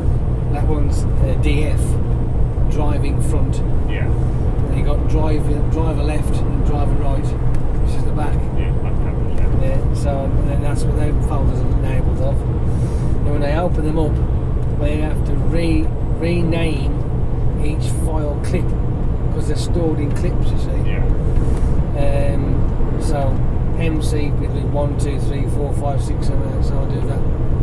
So I know where. So then when I put that onto the video suite, it's easier for me to see it. Because if you leave it as the GoPro has already named it, which is GoPro 3,560,672, something stupid like that. So yeah, it's a bit much. So I just rename all the little segments, the file segments, rename them, and away we go. What's he going to do here? Please don't pull out, you fuckwit.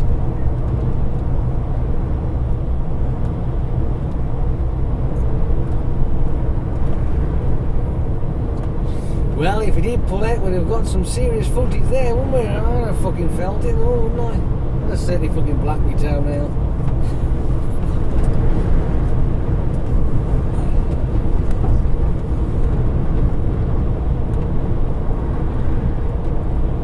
Because of the distance and the length of time that this takes, it's going to be around about 2.5 hours.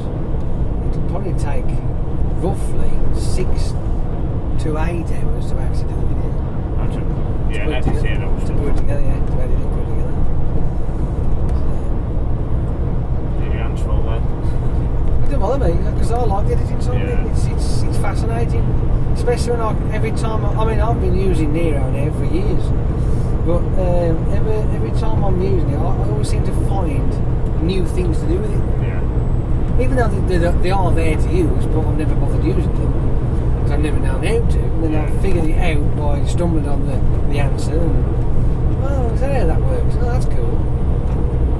My new thing at the moment with Nero is the key framing, which is quite cool. Because I obviously the way I set it up, this one here will be full screen. Yeah. Right? But this one here will be a small screen right at the centre of the screen. So you can see both of them, yeah. So you'll see both of them. But they'll be on permanently when we are doing this bit here. But then when I want to highlight something on the right or something on the left, then the left and right camera will be full screen. Yeah. But I can merge them into that by this keyframing thing. Instead of just flicking from one to the other, I can merge it and shrink it and stretch it and pull it and twist it. And it flows instead of it just being clunk. You know what I mean? And I found that really interesting when I managed to figure that one out. And it's so easy. I just didn't realise. Flow a little bit better, doesn't it? Yeah. Well, whereas this camera here will be full screen to start with, but when it comes to then bringing this one in, it'll just shrink like that into the position I want it to be. Whereas originally I just had it pop up from the bottom. So, or I'd have it the small and the big screen just slide across. Yeah. But now I can just morph it into that position, which is brilliant. It just makes it look even more pro. It's really cool. At least I think so anyway. I do. Those clouds look a bit odd, don't they? Just seem to be very smooth. Yeah. Not the wiggly bits in front here. I mean the rest is just very smooth across, but it's a colour. I'm just wondering if that's now might be coming, you know. Do you reckon? I don't know. Well, they reckon it's going to snow this weekend. That's what I was told. We was in the Tesco in Gaul, I saw another gritter. Usually parked up. Yeah, they've got them in there. Gritters. I don't know, driving into a place in the snow, or they all looked after, or What? the Tesco's and that. Oh, Tesco's are fine, yeah. All the DCs are. Apart from when they fuck up and the snow hits them really hard and they aren't prepared for it. Yeah. For instance, the quick video I did of Cuney Nagel, which is up in Derby. Yeah. They had to shut their department at DC because they'd run out of grit, and the snow was coming down that much they couldn't cope with.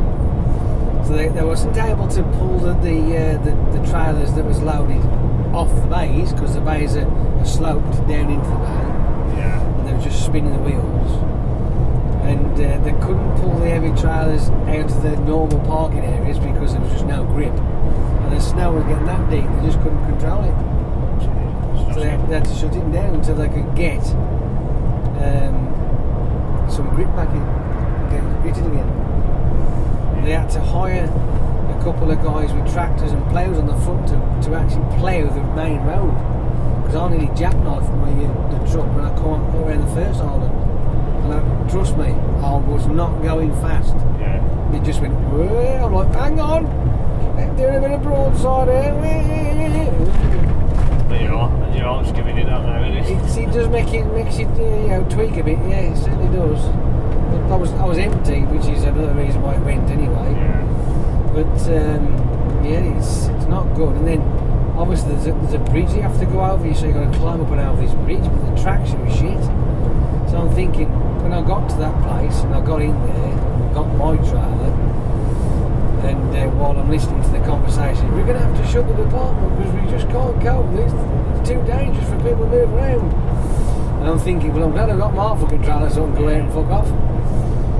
And close the doors behind me. that's it. Close the doors behind me. I'm done. See you later. And I'm thinking, any chance of anybody getting some ploughs out there on that main road out to the actual A6? Because up and over that bridge, you just can't move.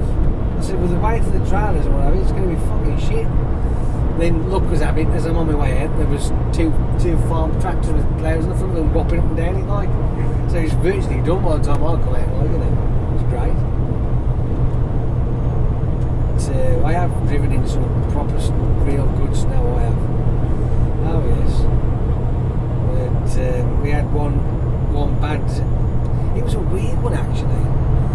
It was a bad snow coverage really, really bad, and it went really deep as well. Yeah. But it seemed to be isolated across the sort of the top half, the sort of top middle of the country, if you like. Yeah. And it went all the way across, and it was straight across junction 28-ish to 29, 30 and 32. Yeah. This big massive band of snow just fucking bollocked down. The players couldn't keep up with it. The motorway was in, one was shut. So he was being diverted off, and we had to come all the way. And because it was taking so much time, by the time I got to junction 30 when I turned round, I'd done 3.5 hours driving. So I just turned round, and I was on my way up to Newcastle apparently. So I just turned around and come back. Yeah, So I just went home because there was no way, because you couldn't get past. The M1, A1 was all shut. You just wanted to do it. No one was going anywhere. It was a really weird one, that one. It was really weird.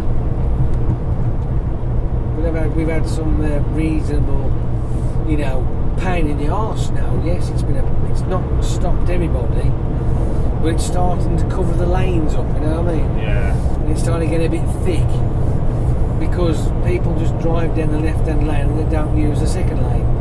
I've had that up the A1. It's not fairly clear, and then you can't go over there. It's obviously the road, that section of road actually doesn't exist anymore. Because it's, and let me think, where was it? Was it before the 18 or after it?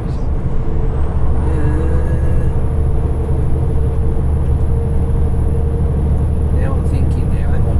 Bear with me, my brain's whirring. You might see some smoke dribble at me, isn't it? It could only have been the old section of the A1, the A1 should I say, that went round the back of the, what's it? But the snow come down and I'm traversing up and everybody's doing like fucking 30 miles an hour. I'm like, fuck this. And I went straight into all the snow and it's fucking going everywhere. My foot was flat to the floor. I was ploughing the fucking lot. And before you knew it, I got a fucking daisy chain of vehicles behind me. Following you. Oh yeah. They were soon in the track with me, mate. Really good. Flying up everywhere, yeah. White mist. Oh, definitely. You can see it flying out like as it was being turfed out the side, a bit like you would go through a big puddle. Yeah. It was like a constant fucking stream of snow and shit being flying out everywhere. It was great. But I didn't have the time because I was on my way to Newcastle. I had to get past this fucking idiot and think this is now good. And as I'm going up the road, because I'm a bit like snow ploughing, in the mirror you could see him popping into the lane that I'm in now because I'm making traction, because they're all doing 30 and 20 miles an hour and I'm fucking whopping it, this fucker. I'm hanging about, screw that.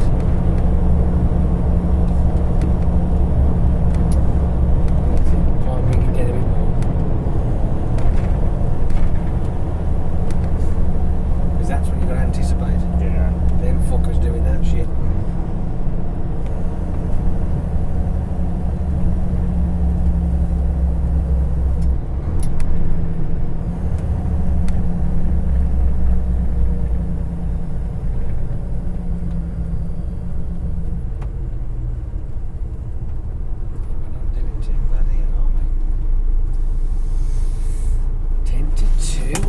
Mate, 10 to 2 and Maria. It's about an hour, roughly. This is now, it's about an hour and 20 minutes, hour and a half. It's surprising the difference going this way than coming the other way. It's really bonkers how it works.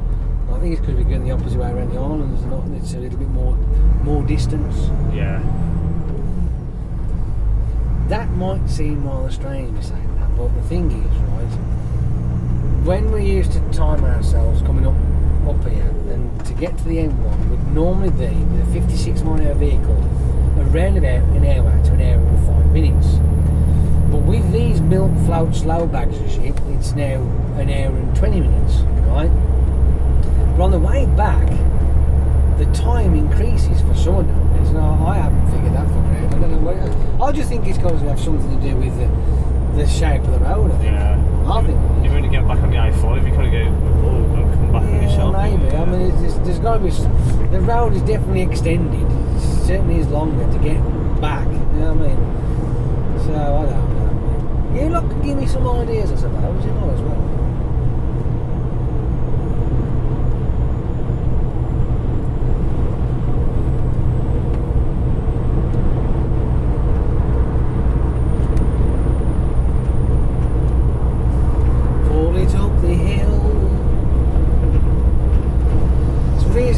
as well, this one, isn't it? It's not that bad, is it?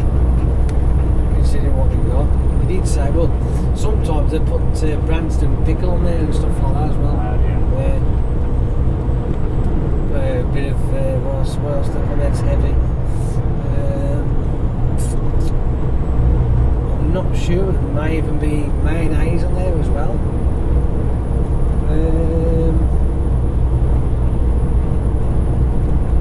Pickle lilies and stuff like that, like pickled cabbage and that kind of thing. I think, I'm not 100% sure. I may be confused with that with somebody else, but I don't know. But,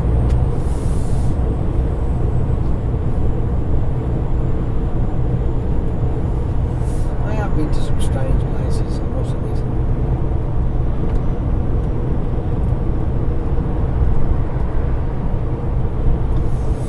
Couple of favourite destinations I used to like doing, which would be a delivery to Shobden, sort of north of Hereford, but you can get to it via Telford. Come from Telford, right? Yeah. Stick that on, dude. I'll start to, as you come round this bend, it bends round to the right, it'll bend round to the, then you can see them all slowing down now, look, yes, so get them brakes on. I'm going to cut in front of you. A bit more breakage, please. There you go.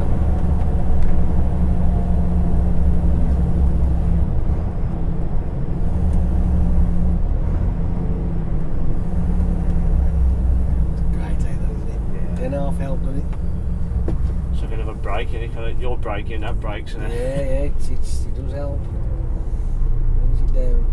The thing with this particular set of this stretch of road here that I've learned as years go on is that it's a little bit unpredictable.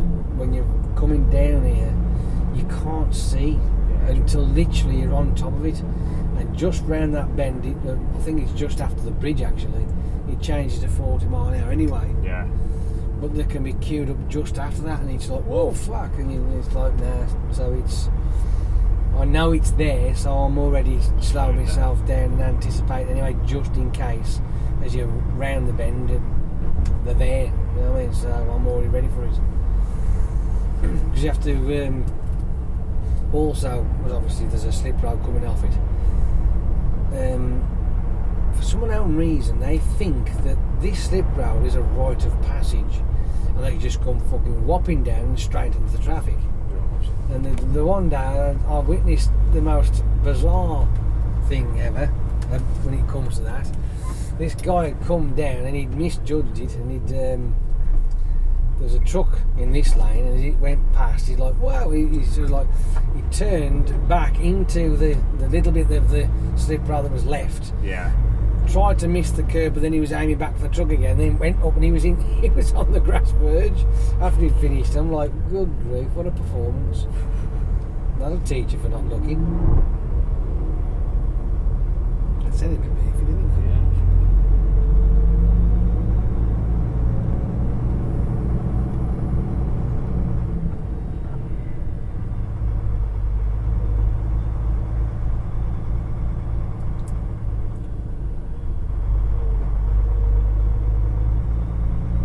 Just expected, you know what I mean?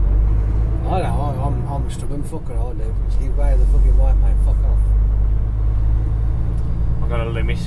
I used to do 1 or 2 max, and if when you start getting through, no, I see, I'm closing the door.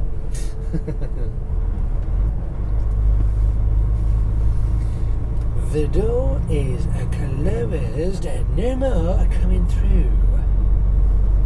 So the ones when you're going into on the nights and they're closing the road and then leaving it, following the cones down. But no, you're stopping with the cones, mate. You're either going in them or you're going behind us. Yeah. That's just, again, arrogance.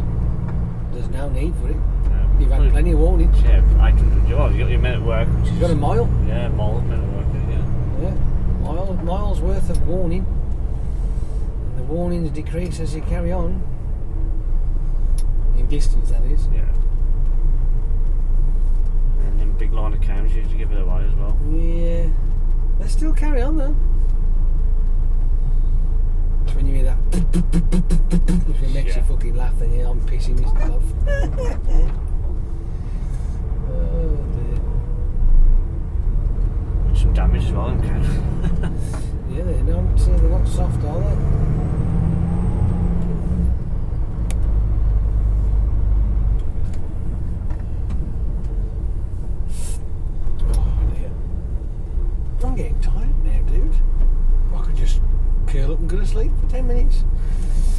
half an hour.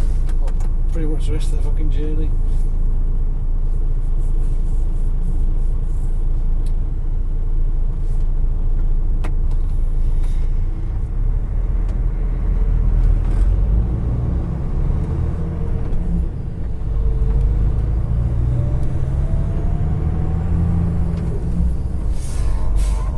Yeah, try and get round him if you can. Awkward. I think if you... He's looking at me thinking, "Whoa, what's up?" Because the fucking front of your car's sticking out of the line, you turd! Oh, man, I'll tell you what, it's just, what the fuck? Must be somebody there thinking that if the poke out the front, they're going to let them go. No, you just get the front of your car knocked off.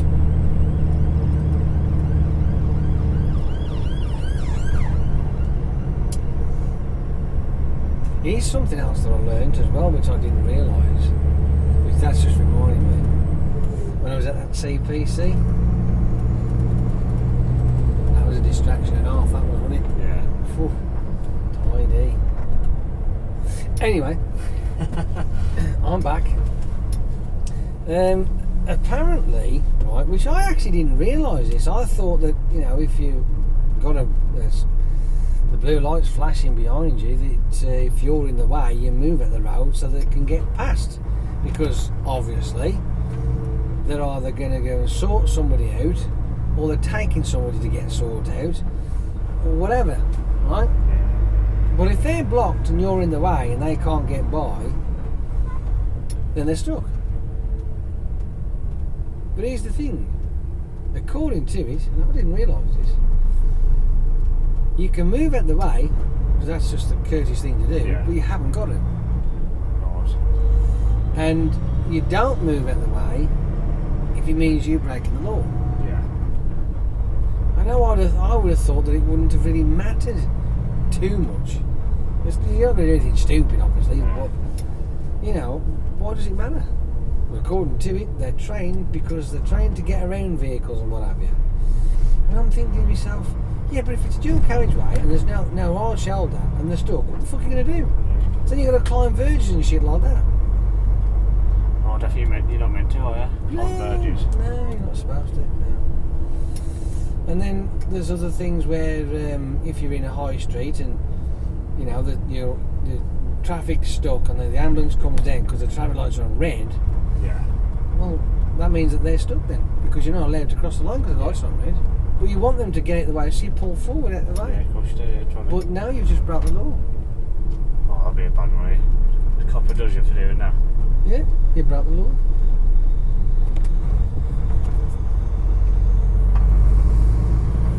And I found that rather pathetic, to be fair.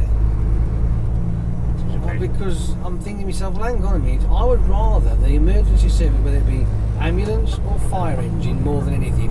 Yeah. Police I'm not that bothered about, but the ambulance and fire engine, they're going to do something to save and rescue or help somebody. Yeah. The police, they can be going to help somebody, but what's the chances? Yeah. But at the end of the day, I'm thinking to myself, well, you know, you want them to go and do their job. You don't want to impede them. What happens if the ambulance crew have got someone in the back that's got to get to the hospital as fucking fast as possible, or they're dead? And now, because the law says well, you can't move until you are legal to move. And then all of a sudden, just as the lights change again, the bloke in the back is dead. Think about it if it was you and in the back. Exactly. Fucking shit, that is, man. That's going the most appalling load of bollocks I've ever heard in my life. I think I'd rather stick with the side of humanity, I think. Yeah. You know what I mean? So if I'm in the way and I can move out the way, I'm fucking moving out the way.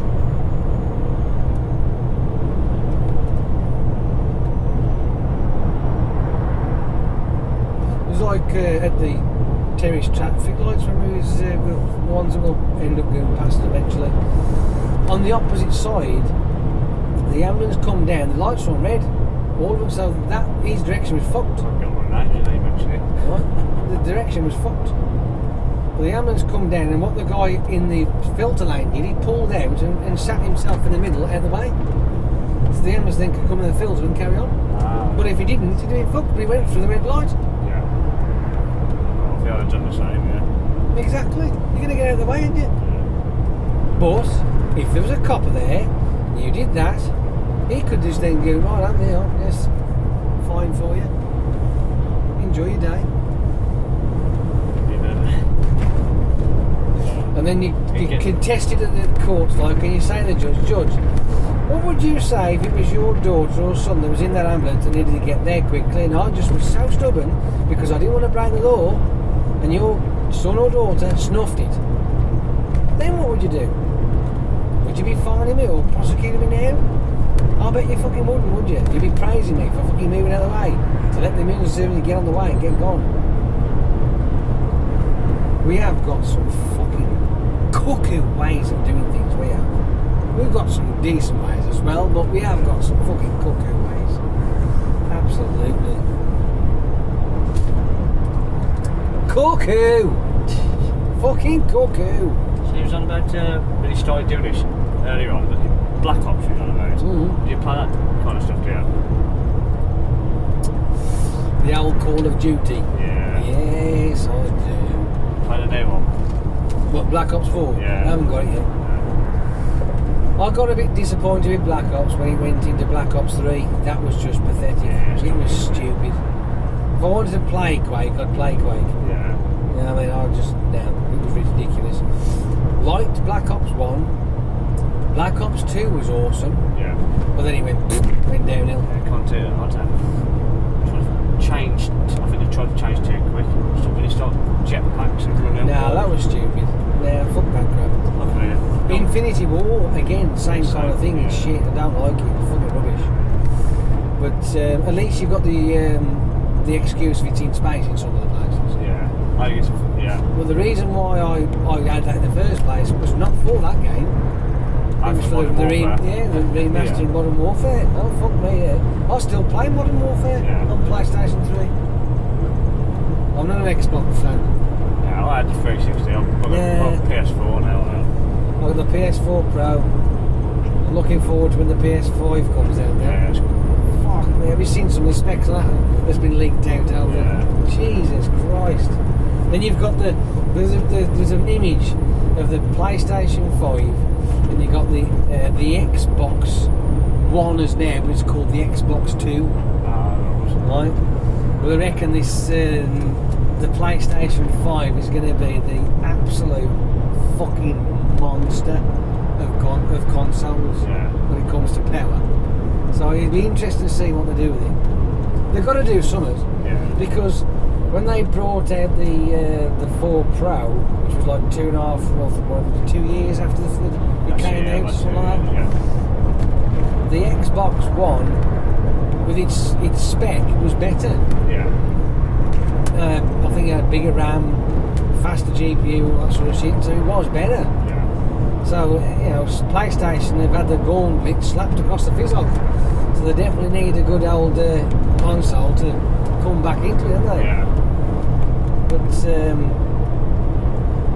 even because I only started on the consoles at PlayStation 2. I never lucky enough to have enough money to buy the PlayStation 1. I have got a PlayStation 1 there, mind you. It's a prosperity piece. I've still got mine. How have you? Yeah. I got my PS1, which was my brother's, to be honest with you. I got the PS1, I've got PS2, and I've got 2 PS3s. I've got the original PS3, and I've got the slim version. So I've got the 2 of them. And I've still got my PS3 plugged into my TV on top of the one shelf, and below on the other shelf is my PS4. But the PS2, when I had that, I had the platinum version. That's how long it took me to wait to get one. The silver one. Yeah. I'm going online and racing because I used to play Need for Speed. Yeah. Here you get over, just in case. And that's all I could play then. It was just the car games. I couldn't do the shooting ones. I just couldn't do it because I didn't have the dexterity with my thumbs and what have you. But anyway, I got on with the racing games. I enjoyed that for a time. And I used to play online as well with the PlayStation 2. Yeah. And eventually, when the PS3 came out, I was adamant that I've got to get one of these when it comes out.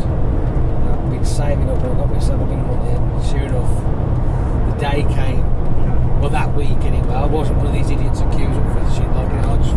I'm patient enough, so I waited, and sure enough it was there, and I got myself the PS3. And this was, I think that at that time I was playing World at War, Call of Duty World at War, which I think is an underrated game. I enjoyed that one.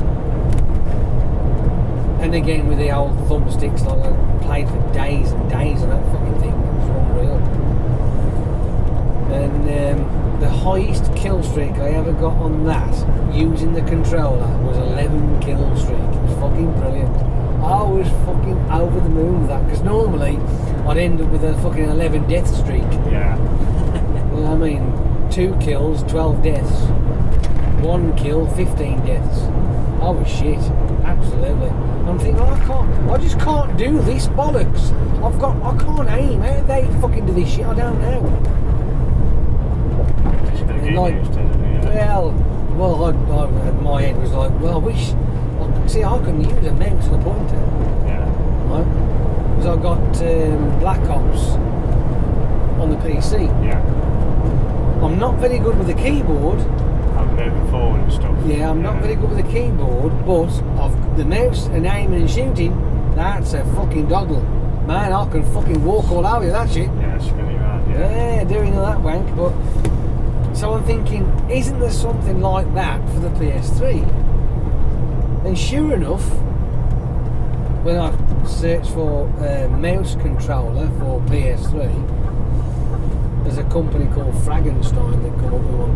I talked, so I got myself one of them that cost me about 50 quid, I think it was.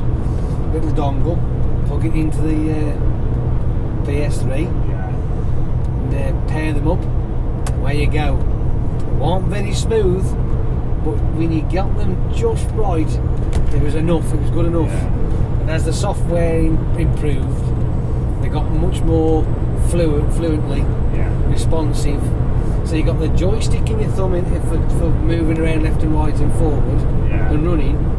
But over this here, you got the triggers for your mouse for aim and shoot. Yeah. And then you got your swapping weapons as well with your thumb and all that sort of shit. So you got the best of both worlds. Yeah. And that's how I play Call of Duty to now this day. But I've got an updated now, so I've got the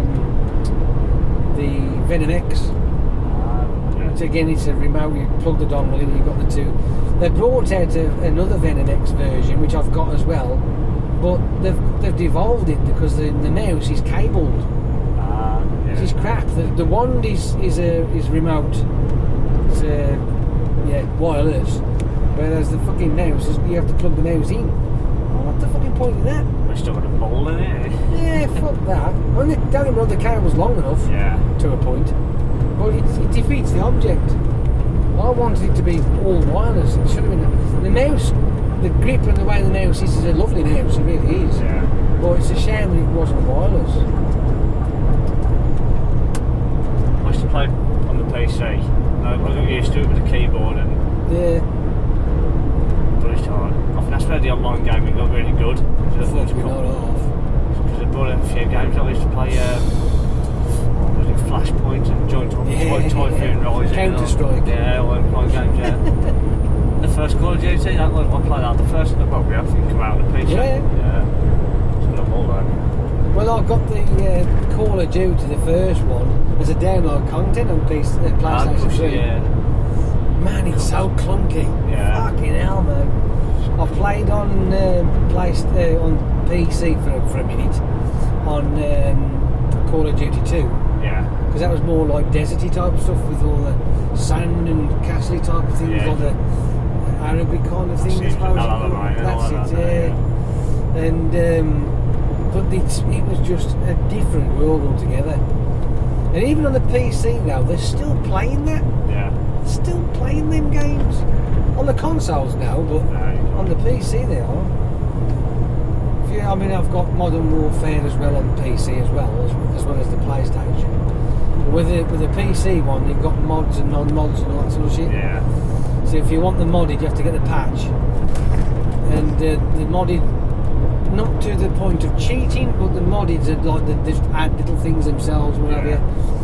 But when that jailbreak dongle came out on the PlayStation 3, it ruined it for me. Because when you used to play Call of Duty, they would cheat. They'd cheat their arse off, right? I mean, they'd be running around with God mode. Yeah. So nothing would kill them. The bullet jiggle as they do, but they wouldn't die. And then they'd throw a knife at you and land in your little toe and you're dead. Yeah. It's like, what the fuck, man? Or they're running around with the, what they call it, the turret, the gun, tripod thing. They take them off the... What's the tripod now? What's the one that you... the Browning. Which one? Depends. What the fucking hell was it? You used to... You get it to the care package. There was the tripod gun that's sitting there. What was it called? Fuck me, I can't remember what it's called now. What was it? Holy crap. Well, anyway. Yeah. They run around with that as a gun. Oh, sentry gun. Sentry gun, that's the one. The sentry gun. They run around with the fucker. So you used to plonk in it, just just stick it on the ground, drop it in, they would use that as their main weapon. Now on Call of Duty 2, right? Someone had created a cheat for it, right? Yeah. Whereas when you got the C-130, right? It's got 3 guns on it, hasn't it? Yeah, 3. Yeah. You got the machine gun. Yeah. Then you got the 50 cal. Then you got the 105. Yeah. You want to hear the 105 firing like the fucking machine gun? Oh, you just blowing them up all there. Give it some of that, dude, because they're not going to stop. Anticipate. There you go. See? They just dump out, don't they? Yeah. They don't care that you're whopping down here at 50 fucking 2 miles an hour. They don't give a shit. I can see there's not much room inside here, so you had no choice but to give it a bit. Yeah, there we are. I joined a fucking server. I was on, I think I was on Karachi. Oh yeah. And all of a sudden, there you are. C-130. The enemy's got the C-130. And he's like, the sound couldn't even keep up with the fucking thing going. Check that one, side those. It couldn't keep up with the sound, and the sound kept on cutting out.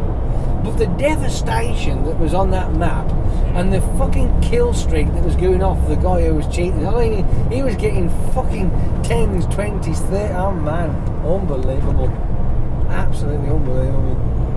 And I'm like, well, what's the point? It just ruined it. I don't mind being crap, right? I am crap. I'm not very good at all. But I'd rather know that I've played the game properly and being crap than having somebody who's cheating and killing me for the sake of killing me. Yeah. No, I just don't like it. No. Fuck me off, that bit. Ruin the game. You ever played any of the Battlefields? I did try Battlefield Company 3. Yeah. But the controls, there was naff. It was rubbish. I have done the Medal of Honor as well. The Medal of Honor is alright, it ain't too bad, but again, the controls are different. They work all right. We can get around this dude, but somebody's trying to indicate to get off here, aren't they? Causing a fucking hassle. Oh man, people, you're rubbish. Oh, never mind. What's going on these now? There you go. You are. Oh, fuck knows, I ain't got a clue. Let's have a little stop on the way home in the car. Red Dead Redemption come out today, didn't it? Oh yeah. I think I might have played the first one for a minute or two, but it wasn't my game, it was somebody else's. I think I might have downloaded the demo of the first one, but I didn't find that interesting. See, the game, apart from the Call of Duty, the other game kind of genre I like is the interactive ones. Oh yeah. The likes of Heavy Rain. Beyond Two Souls, the download content of The Walking Dead, Life is Strange, the new one that's come out not so long ago called Detroit Becoming Human. Yeah. Fuck, that is awesome. I haven't played that one. I've done man. done Heavy Rain and Beyond Two Souls. I've done the Batmans. Batman ones. Yeah, there's two the ones that Telltale, the ones that done The Walking Dead. Right. They've done two Batman series as well. Where you walk through and you maximate choices for the game. Yeah, for Batman, yeah. Really? Yeah, I've done both of them. Oh, I didn't know they existed. Yeah, I think they've got a werewolf one as well. Right. Team Werewolf or something, I don't know. Okay. I mean, I went through all the seasons of The Walking Dead. Yeah. But I think they came into difficulty, didn't they? So they haven't done any more. They have done the company's gone now. They done the spur off, didn't they? Which was that one with the black girl with the dreadlocks and the knife. Yeah. I can't remember her name is now. Or sword, samurai sword. They did an episode of her. But don't they exist now more, Telltale? Telltale have gone, but there's another company took it over, kind of thing, to finish off the last series of Walking Dead, I think it is. So I don't know if they went bump or they just pulled the plug off. I don't know. I did hear there was rumours of problems with the actors and stuff like that, issues of timing and scheduling and things like that, maybe, but I don't know. But it was a great series, and the last bit I come to is when that black chap turned into a fucking zombie at the end of it, where she had to shoot him. I was like, no, don't do it, you can't do it. Oh, fuck. Is there any way I can go in and save him? It's part of the fucking story. So yeah, get off one, play it Until Dawn. Oh yes, I've got that as well. Yeah, done that one as well. Yeah. There's one for the VR. Oh, right. There's another one Until Dawn, but it's like a bit of a VR part game. Oh, right. Apparently I'm not that big in another one, man. The one that ain't Telltale, that's Sony did that one, isn't it? Yeah. I haven't got a VR helmet though, so I've never used one. Oh well, I'm just contemplating getting one, but I haven't another got money. one. Not 200 quid for I know. It's like a console, that is, man. Yeah. That's console money. That's fucking PlayStation 5 money, that is. Yeah. Can do right, that is. Somewhere on the PS4, what's it called, PS Plus.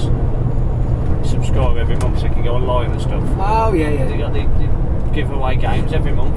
Oh. Yeah, I've seen that. Yeah. Yeah, if you look every month, you go on the store. Right. There's a section of games that you get every month. Every month they give you a couple of games. And I've had a couple of games, I think now. Until Dawn was free. There's one on Friday the 13th. They give it a heads up what games are going to be coming out the next month. There's always one good, God of War 3 was the one I downloaded last. That was free. And even if I never play them, you can just add them to your library. If, I don't know, be half a year's time, you fancy a different game. Because you haven't got to, as soon as you purchase them, but you're not purchasing because they're free, them in your library. Yeah. You can download them any time now. Yeah.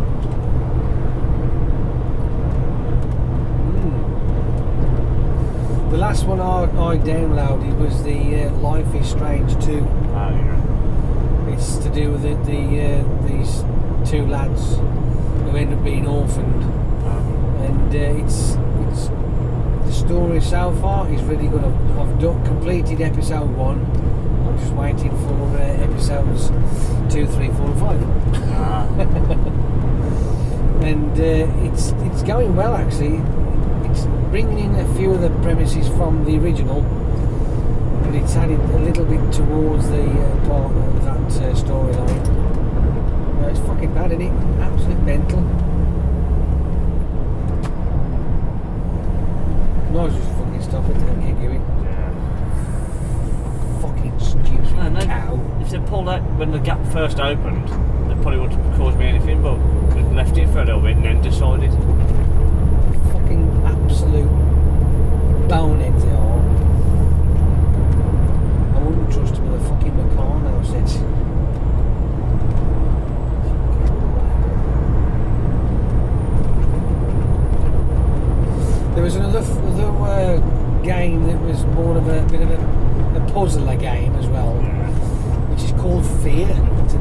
good one that is, and I'm not kidding you, right? If ever you want a good scare, right, and you want to sit and play a game at the same time, and I recommend you have the lights down low, right?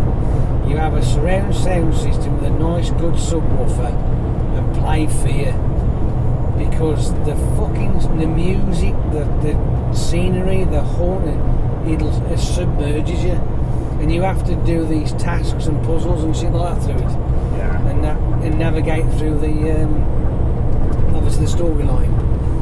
But fuck me, it makes your skin crawl because the hairs are standing on the back of your neck. It's brilliant, absolutely awesome. The last game I played with horror game like that.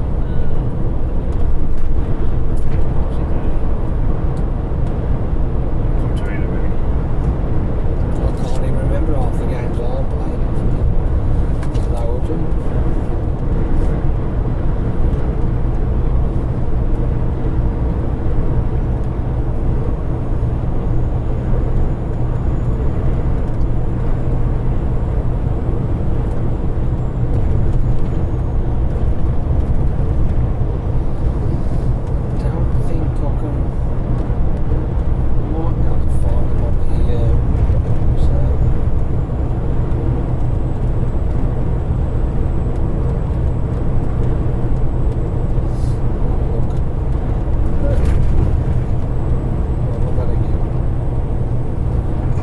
Sign in, but the only problem is I can't remember what my signing password is.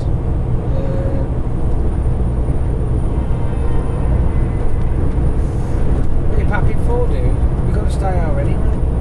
Does it matter? Who gives a shit?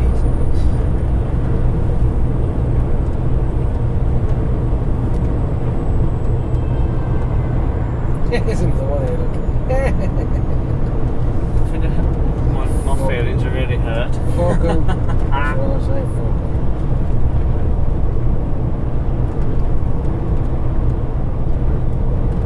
What is the one on that? As soon as I bit me, I'll bit back, scare the shit out of her.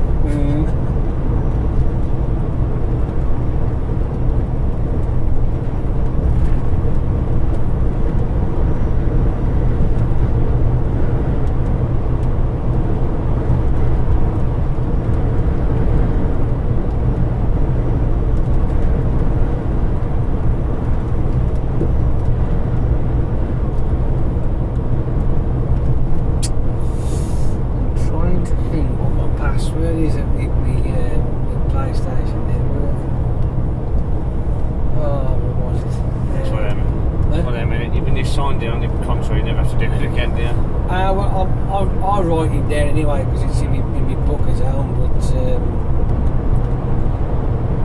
trying to think because I need to change it. I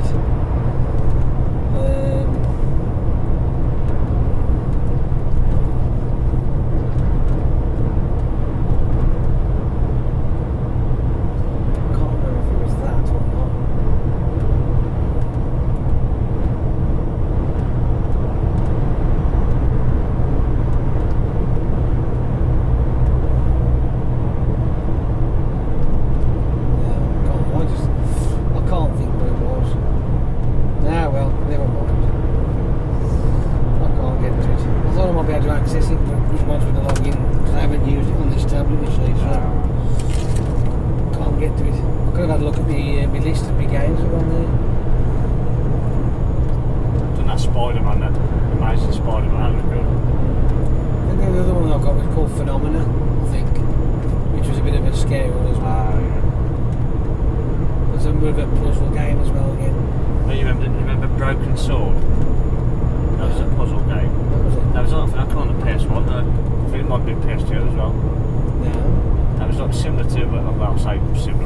PS2 time was Need for Speed for me. Yeah. Realistically, that was pretty much all I played was Need for Speed. When the new one came out, I got that one. When the new one came out, I got that one. Yeah. There's a few come out there. Bit of Grand Theft Auto as well. I tried a few of them and all. Yeah. Play a lot, yeah. When I bought got the PS4, but on the store you can buy the older games. Yeah, you can. And I bought the box set. What is it? GTA 3, Vice City and San Andreas. Done them all over. Vice City and San Andreas are the ones that I had. Yeah. I've done them all 3 of them.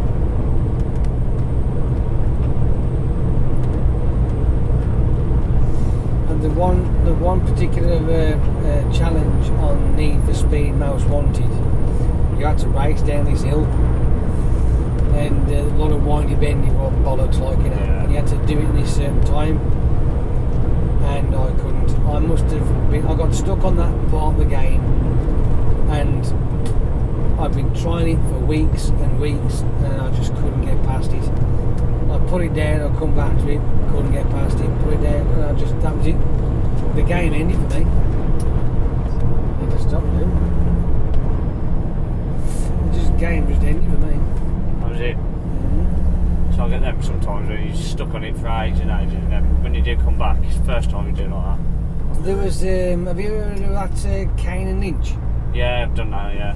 Yeah, I got stuck on that one as well until I had to Google it, research and how to get past the bulldozer on in the building site. I couldn't do it. And once I figured out how to do it, I still couldn't do it. Still hard, like, yeah. Yeah, I couldn't do it. I kept on getting killed. So again, Kane and Lynch ended at that building site.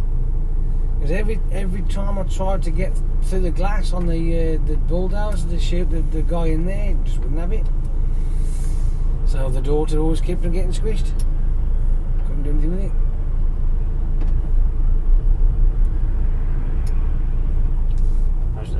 You've done 2 games in there, that? First, yeah, I remember I done this. I had to go the second one as well. Yeah. But I got bored with it and just I had enough at the end of that. I was like, fuck it, I can't be arsed. And I just parted him in. Nice dude.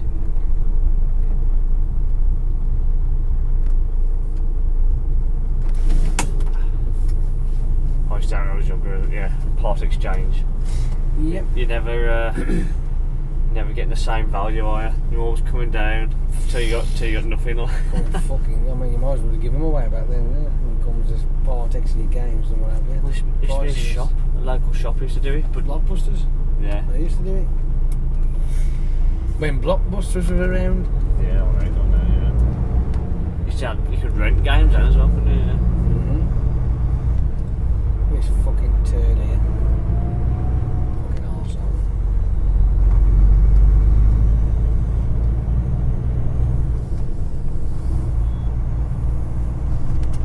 Who's fucking clapping? That van there, Sergeant. Doing bollocks.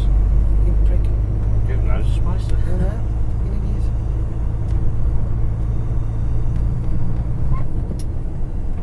Car in case left and comes right. Well, at the end of the day, we're in that time zone now where people are getting stupid. A stupid hard us brigade.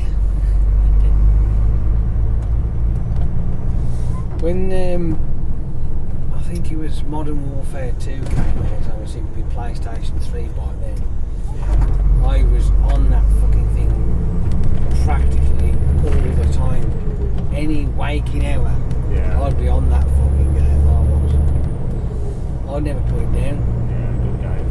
When I looked at the action the other, when you look on the statistics, Hours played.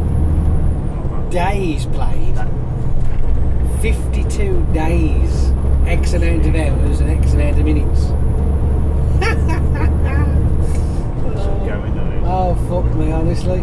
Well, I used to come home from work and I'd be playing it when I come home from work and up until around about 11 o'clock, and then that'll be through the week, and then on the weekend, I mean, obviously on a Friday, I mean, I'm home like and till about fucking 1, 2 o'clock in the morning, get a bit of sleep, get back up again, and now as soon as I'm waking up and downstairs, that fucking thing's back on again. Yeah. So there I am sitting in front of the thing again and do.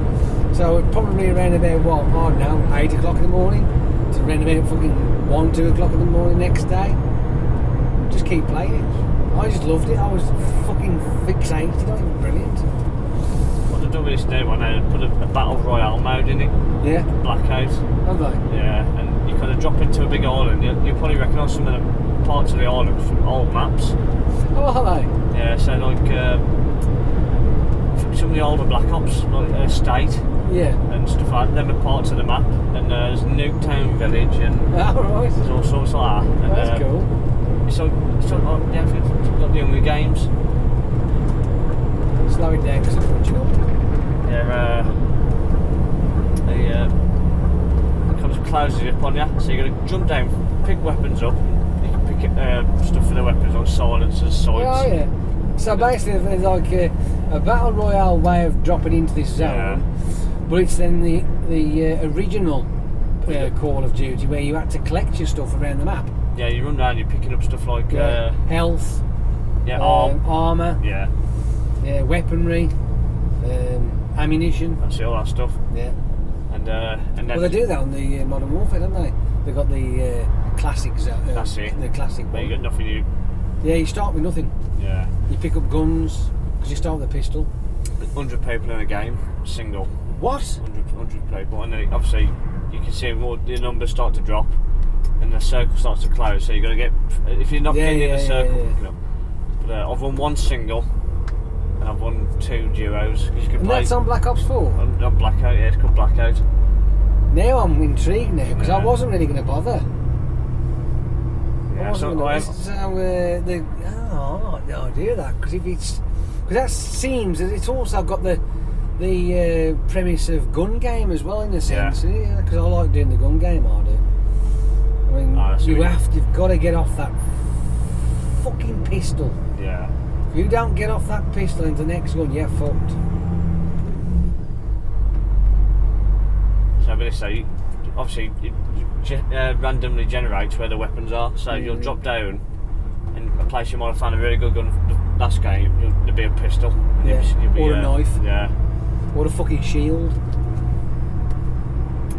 Well, me and my mate yesterday, we jumped into one place, and all they had was, we had a silencer, an extended barrel, and ammo. You can't do nothing with them. You can pick up bags as well, so you can carry more stuff. And quite clever. But that's the way it's going now, because all that Fortnite stuff. Right. Yeah. Even the Battlefields are putting a Royale mode in. Well, I've noticed that Battle Royale is the most fucking played game in the world, isn't it? Now? Yeah. It's just seemed to have erupted, hasn't it? It's gone fucking nuts. I tried to play Fortnite. I just couldn't do it. Nah. I've had a couple of goes and people have played it a little bit more. I jump down and I'm floating away and I land in a place and I'm trying to collect all my stuff and then I'm trying to shoot something and dead, that's it, game over. Like, hang on a minute, what? Don't we get any lives? No, that's it, done. End of. They have to start again.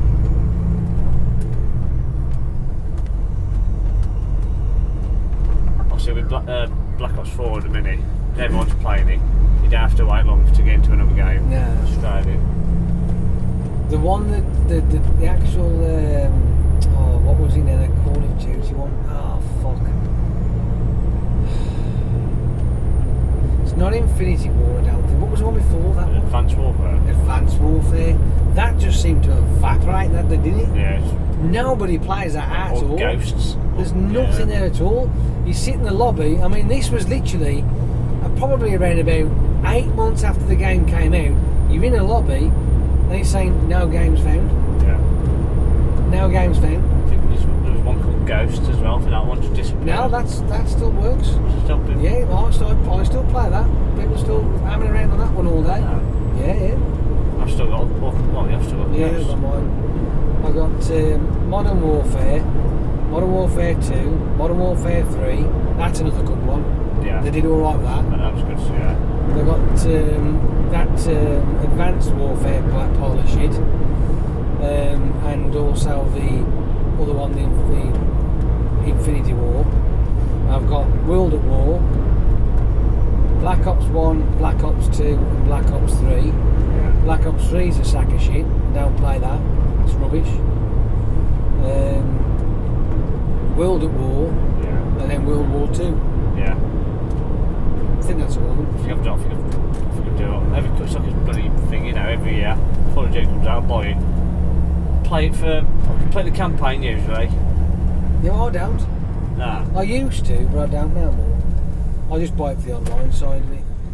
Yeah, I'll do a campaign, but that usually takes about, I don't know, 2 or 3 weeks. Because by the time you finish doing the campaign now, you join the online shit and they're like fucking prestige 3 times over. Oh yeah, I'll still mix it up like my brother used to play as well, so I'd be at work or something. By the time I come back, I'd be shot at the ranks. Yeah, my brother played Modern Warfare 4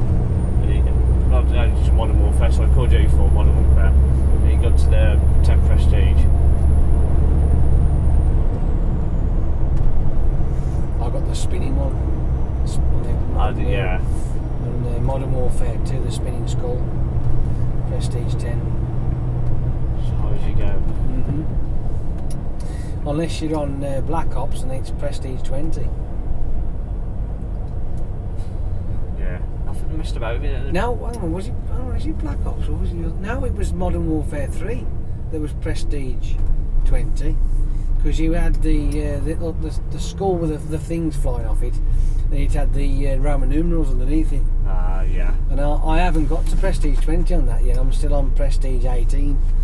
I haven't got this up to 20 yet. But yeah, Prestige. I think that's the first thing you go for, that isn't it? Yeah. As soon as it gets ready, mate. Prestige. That's it. Straight away. That's all I ever do for. See how quick I can get to Prestige. Bit of rain here, I reckon. It's got wet, slippy.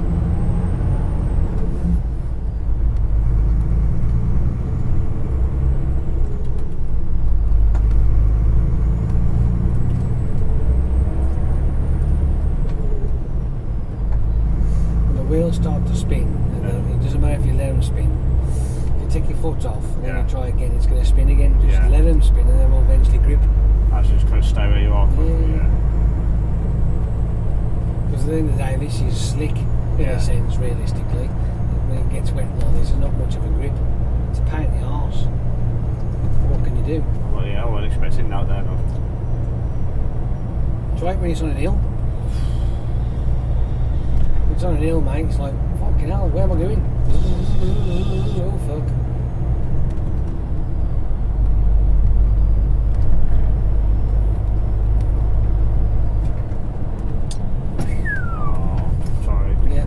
Do fuck all about that, dude. That was it. Yeah.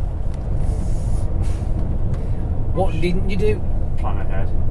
Should have saw him in the middle, shouldn't I? Hey, at the end of the day, he's the driver, not me. I'll have flack for that now. They'll probably say, you should have told him about that. No. I should have seen it. You should have seen it. He's a HGV driver, so he's not a learner ped. If he was a learner ped, different altogether. Should have been one bounce. He just skinned that fucker though. He broke the threshold before it changed to red, so he's alright on that one. I don't know. What am I going to do with it? End of the day, innit? That's no excuse. Oh, no. Fucking hell, end of the day. It's only 2:30, you soft fucker. Oh dear, mate. Yes, I'll give this little bit of tidbit for the people out there. When there are pedestrian crossings, always be vigilant that there ain't nobody standing by. Because if there is, there's a guarantee they press the fucking button. Isn't that true? That's right, yeah. Yeah.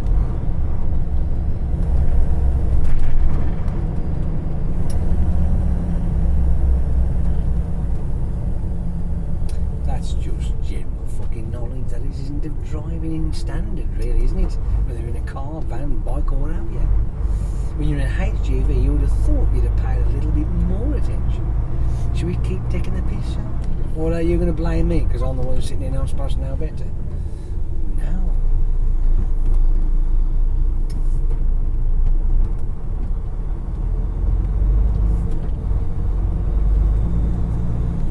This is where people who comment on my thing about me doing this live. Yeah. They think that I am an instructor, but I'm not. I'm just a driver. That's all I am. I'm just a driver, right? Because I have not got somebody sitting next to me who's got L plates on, right? So I'm not. I'm just a driver. The person who sits over there has already passed his tests. He's already gone through all that rigmarole, right? I'm just here to help them make sure they can reverse all right. That's all I'm for. That's it. That's the end of it. It's true, isn't it, really? That's all I'm here for. I'm only here to make sure you can reverse the damn thing because he's never done it before. I'm not going to tell you what it's like because, you've already seen that rubbish. Hopefully what's on that video goes on YouTube like now round. It won't be much better. I'll be on this week and that will be. What, this one? Yeah. Yeah, might be. I decided it. Depends on what I'm doing. If I've got any time for it. If not this week, it'll be next week. sometimes when I'm doing my YouTube videos, what I tend to do is go, hello for you in the future. If you are watching these videos and it is the year 2045, please leave a comment below. We're just going to comment now, aren't we? Oh, I've done that many a time. I've been, I start the video off like, you know, and I've mentioned about for those in the future. Because in a certain aspect of it, realistically, if you watch it next week, you are in the future. Yeah. You know what I mean? We ain't there yet. It'd be nice to be able to have a little window you can glimpse at it and have a look. Yeah. And, I'd love a device that you could, a handheld device, a bit like a tablet. Yeah. That you could carry, that would, you'd be able to hold it in front of your face like that, right? And select a date, whatever year, forward or backwards, press enter, and then it does a funny fucking wiggly thing on the screen, and then all of a sudden you can see that year where you are standing, and you're looking through it as a window into that time. I'd be too scared to. You're dead or something. No, past, future, doesn't matter when. I got you, yeah. Doesn't matter where it goes, what, you know, forward, backwards, it doesn't matter what time it is, you know what I mean? Be fucking 1600s to the fucking the turn of the millionth year. Yeah. You know, this lot, you know what I mean? I'll So just have a look what it was like. just have a look what it's like. Not what, well, you can only see what it was like in the past, but in the future, yeah. you're going to see what it's like. That'd be hilarious, that, wouldn't it?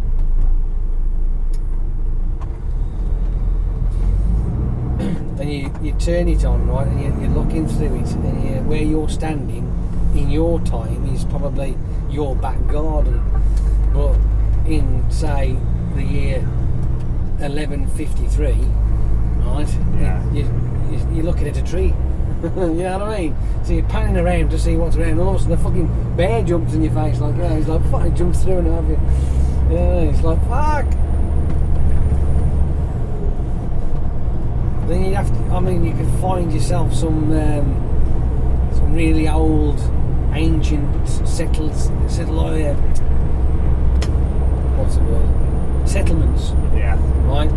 And you could turn your gadget on from there and have a look at the people watching as they're doing their thing back in, I don't know, 5000 BC. Yeah. You know, something stupid, or 100,000 BC. You know, and just watch them.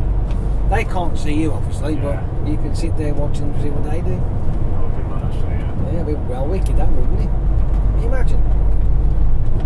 I think that'd be super cool. There's no way that people could bullshit the history then, could they? No, exactly, yeah. Just imagine what that kind of tool could be used for. It certainly wouldn't be poor anyway. Yeah. I'd be well rich.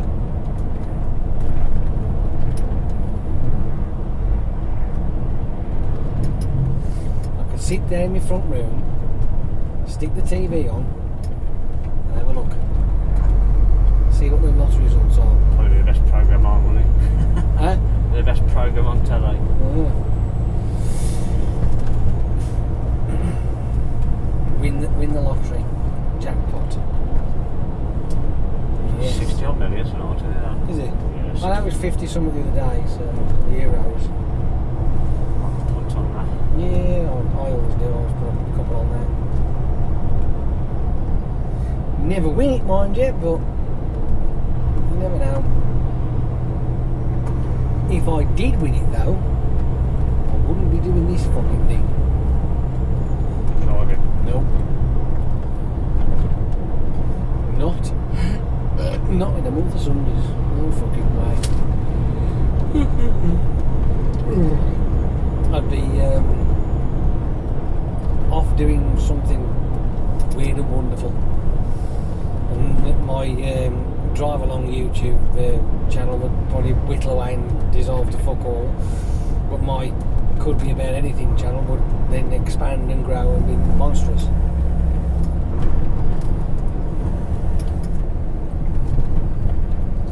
Because I'd have all sorts of weird and wonderful stuff to put on there.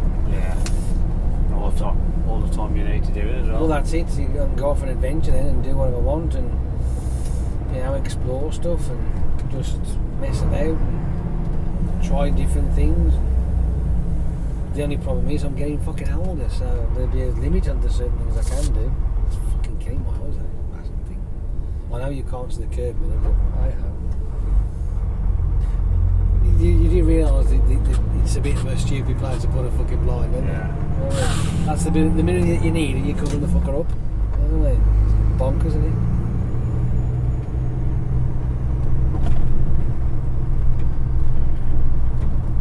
It's a pity they have a cutout in it, you know what I mean? It's a cutout. So at least you could see. Like, do you know, it needs a little hole. That's what it needs. Or maybe a transparent strip that goes up the centre. So when you pull it down, at least you can still see the mirror. Yeah. You're fucked if you can't. I mean, you need that fucking thing, but I'm being dazzled as shit here. I can't see. I'm being blinded.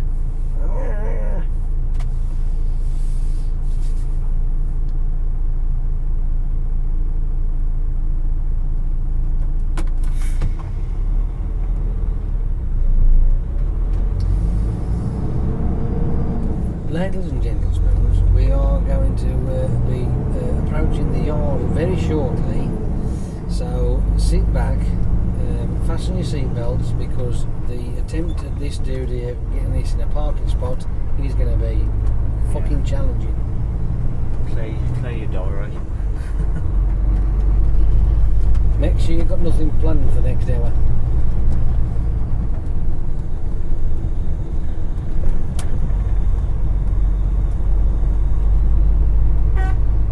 Yeah, there's people.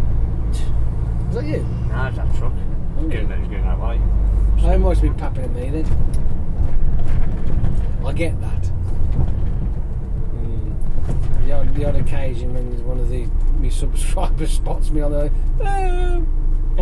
flashing the lights. Hello. Whenever I recognise them or I see them, I think they've got to be flashing at me unless because it's like, it's one of these things. Do you wave and look like a complete tit because they're not actually acknowledging you, or what? It's just a bit difficult, isn't it? Yeah.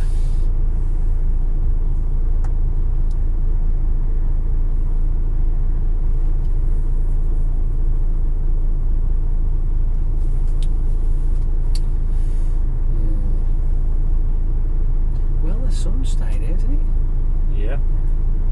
Fish must have missed her, right? Yeah. Fortunately, yeah, it's obviously it has pissed it down and rained down here at one point, but the sun is out. We've obviously brought the sunshine back with us. Yeah, on our little jolly here, we've just brought the sunshine back with us.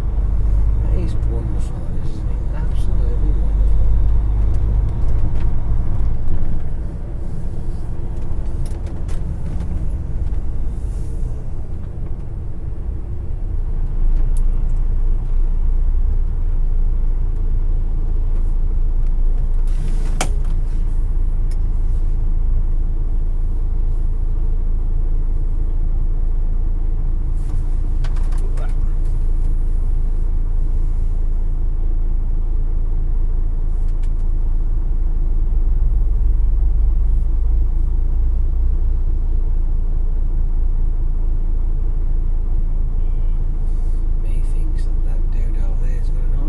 Brand new bike. Looks like it. Just come out of the showroom. Yeah, I think he's just drove that straight out the fucking showroom, I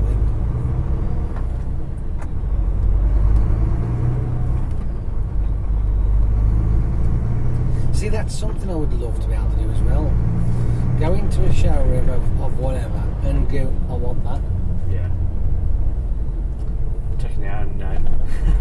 Yeah, I'll have it now, please. And how are you going to pay for that, sir? Well, what would you like? Cash or credit? I don't care. And you pull out the platinum card. Yeah. But, right, you can't go in one of those posh places wearing a fucking suit. You've got to go in with the scruffiest looking shit you wear ever. Like this, like me, with dirty jeans, top, that fucking monkey thing that I've got there, and walk in and go... You know what I mean? Yeah. Just as about to kick you out. Yeah. What are you doing have a look. What are we after? Well, I was thinking about buying a new car. I'm quite partial to the Audi R8. I do like the old bi-turbos, they're quite nice. Look really fancy when you've got the back end off it. Alright, and you'd have them like, they would then think, well, if I just sort of like, you know, go along with this, he's going to fuck off in a minute, isn't he? Yeah. This is any chance of a test drive? Oh, well, we don't do test drives anymore. Oh, okay, so then, well, you open your wallet up, like, and there's this fucking gold, platinum fucking credit card or whatever the fuck you have when you have millions of quid, like, you know. Well, it's a shame because I was going to pay for like a session, and you know, because these things are unlimited, like, you know what I mean? You can have fucking 100,000 on a fucking thing or whatever, I don't know. And he said, but if that's the way, if that's your attitude, then forget it, I'll go somewhere else, I don't mind. I love that. You should shut up there, money. Oh no, sorry. Yeah, I know. And I say, before you judge a book by its cover, just think, wow, that's fucking bright, isn't it? It is. I hate that idea. Yeah, but it's a wet road. I fucking hate that. Wet road, sunshine, fucking blinds the crap out of you. It's like a fucking mirror, isn't it? Yeah.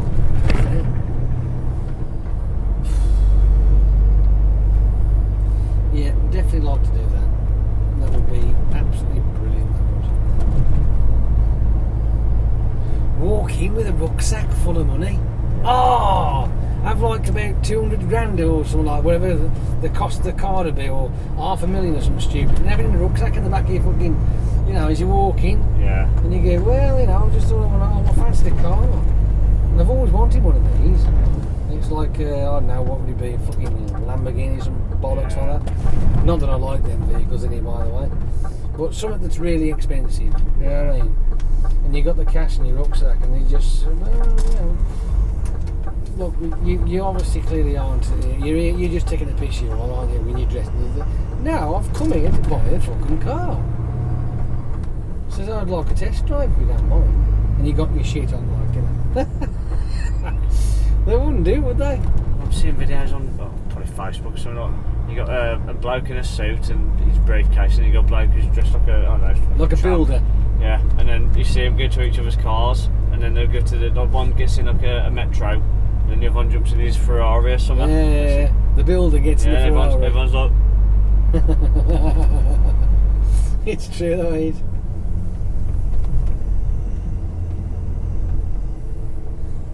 There was a video which is nothing to do with that, by the way, but it was rather hilarious. It's on Facebook.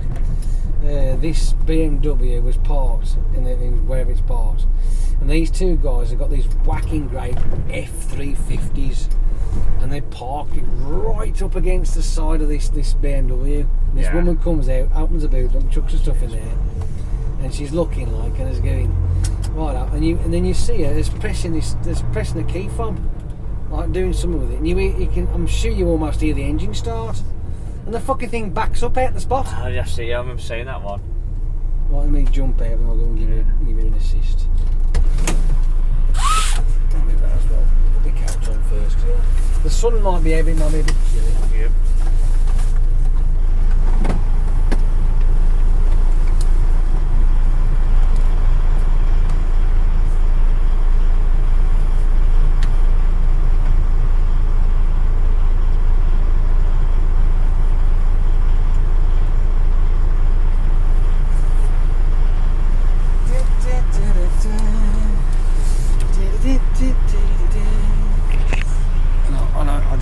Do that to you, so I'm gonna put this on me, so I'm gonna turn the volume down, stick it onto me. It's supposed to be around about, I think it was 83. Just turn it a bit more, that'll do, it's enough. Put me wind catcher back on the end of my mic so it doesn't make too much noise.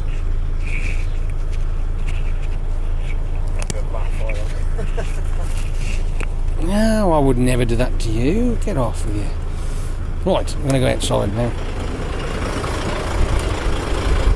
I'm outside now. You can see me. I'm going to turn that down a bit because it's a bit loud, I think. How about that? Is that better? It's still a bit loud, isn't it? Fuck, that's really picking up my voice as today. Wow. It's not bad. I'll leave it at that for now, I think. That'll do. In my pocket, out the road. There's not much battery left on it, mind you. In there. Right now, you know what to do. Remember, I've got cameras on the back of this truck.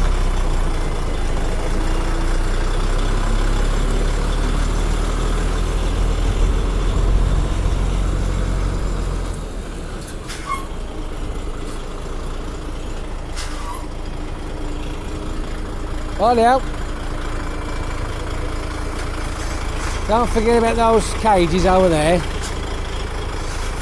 Put some left on this one. Go on. Nice and steady.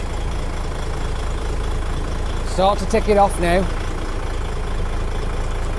Go on. A bit more. Else that's going to get too far over. Keep going. Keep going. A bit more right down. I'm going to put your slap down in the middle. Alright. Watch them sides over there. Keep going. You're alright as you are now. Keep pushing. Keep pushing it. Go on. Keep going. Keep going. Keep going. Go on. Send it all the way around. Got plenty of room. Start to strain yourself up a bit. Not like that. Right then. You've got a choice of two things you can do now. You can either put it into the second one, or you can put it into this one. If you want to go that one, then go that one. Yeah. But don't forget, you've not got a lot of room here. Right? So you're going to have to come right over, then swoop it round and quickly over.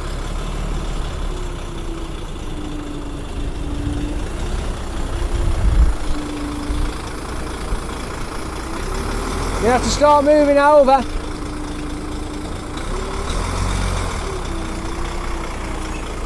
Then you've got to bring the wheel back again.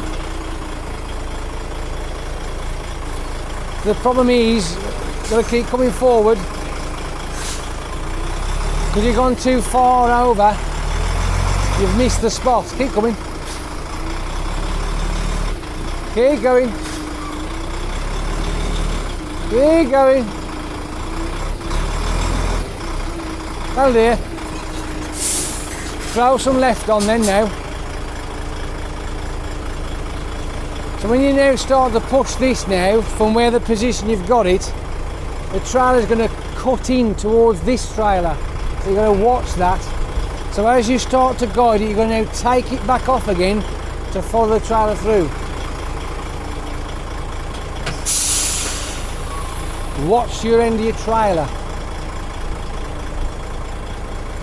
Keep going.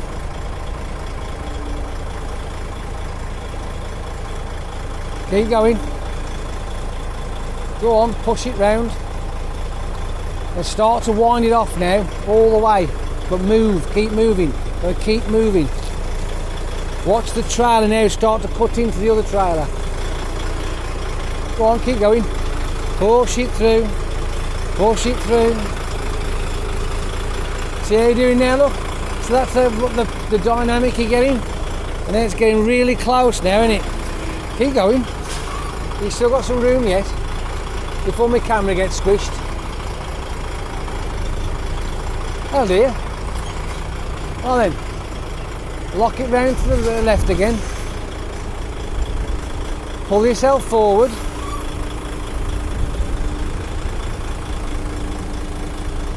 That's enough. Back round to the right.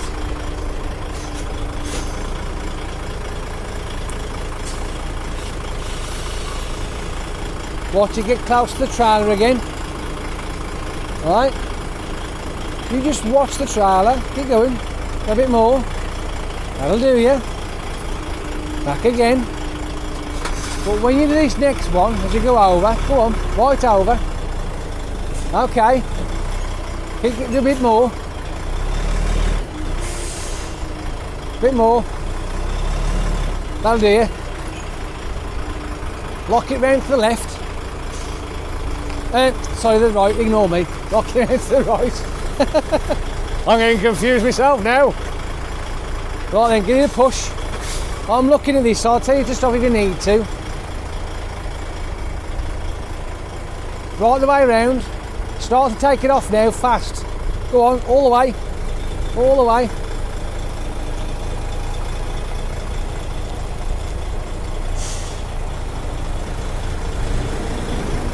See, you've now moved over about 2 foot now. You want to try again? Remember this time, right, it's not such a big manoeuvre. It's literally where you are. It'll be about 2 foot that way, 2 foot that way, then straighten up.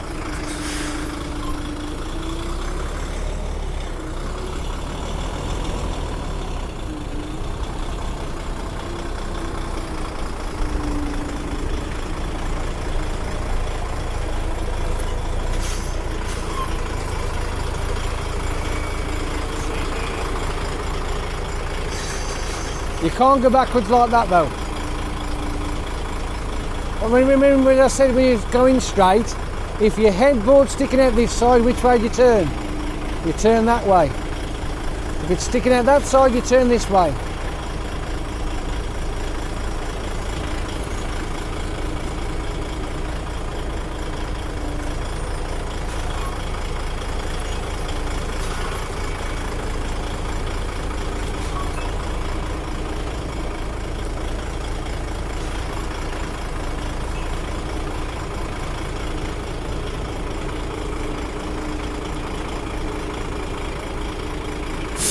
Have a look.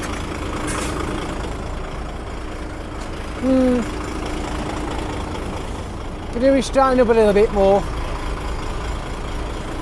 because the back of the trailer is a bit over to the left. You want to bring it over to the right. Again, only a couple of foot this way, a couple of foot that way. Go on. Now over that way. Go on. Now bring it this way. Then try again. As you look through that mirror down there, can you see the line? It's a bit difficult to see, but try and keep yourself in that. So as you go back now, no, wrong way. You turn the wheel the wrong way. The headboard's sticking out this side, so you've got to turn that way.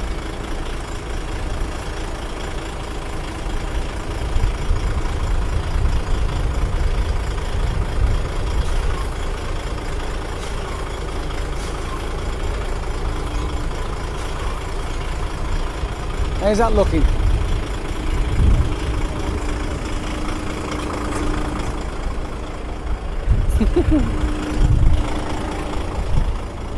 You've ended up in the same place.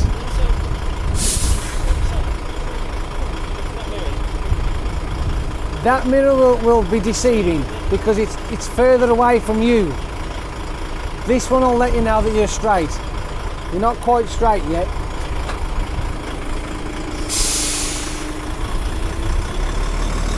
Bring it over. Now send it back over. Now bring it back over to me.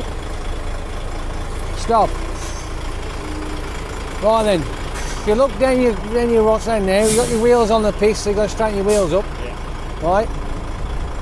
If this headboard sticks out, right? If this headboard sticks out, you've got to turn that way. So remember that.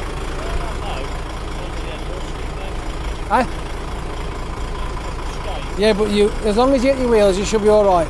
But remember, because the back of your trailer, you are straight, but you're at an angle to the parking spot. So now what you need to do, put a little bit of left on, right, just to send the back of the trailer, because you'll push the front, which will shove the back end round. Only a little bit, not a lot.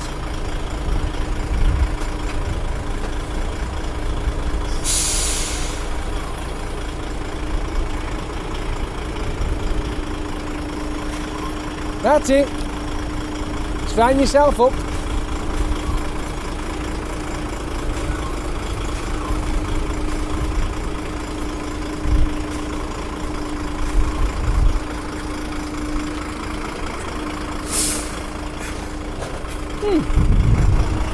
I can live with that.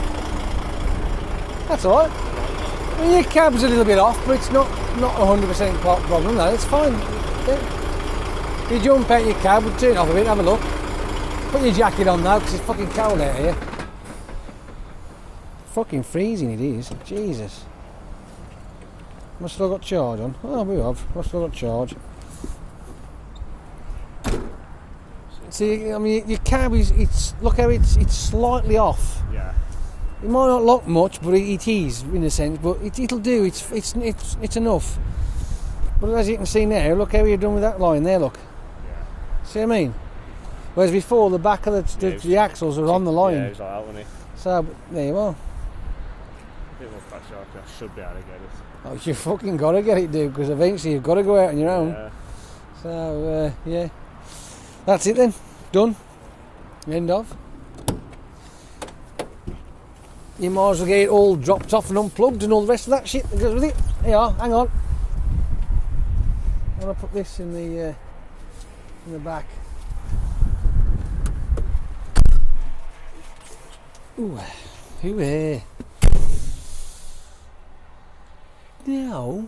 No, he's fine. Leave him alone. He'll do. He'll get there in the end. Right, I'm going. That's it. I'm done. End of. Time to go. I've got to pack all this crap away. Because it's going to take her forever. So, I'm going now then.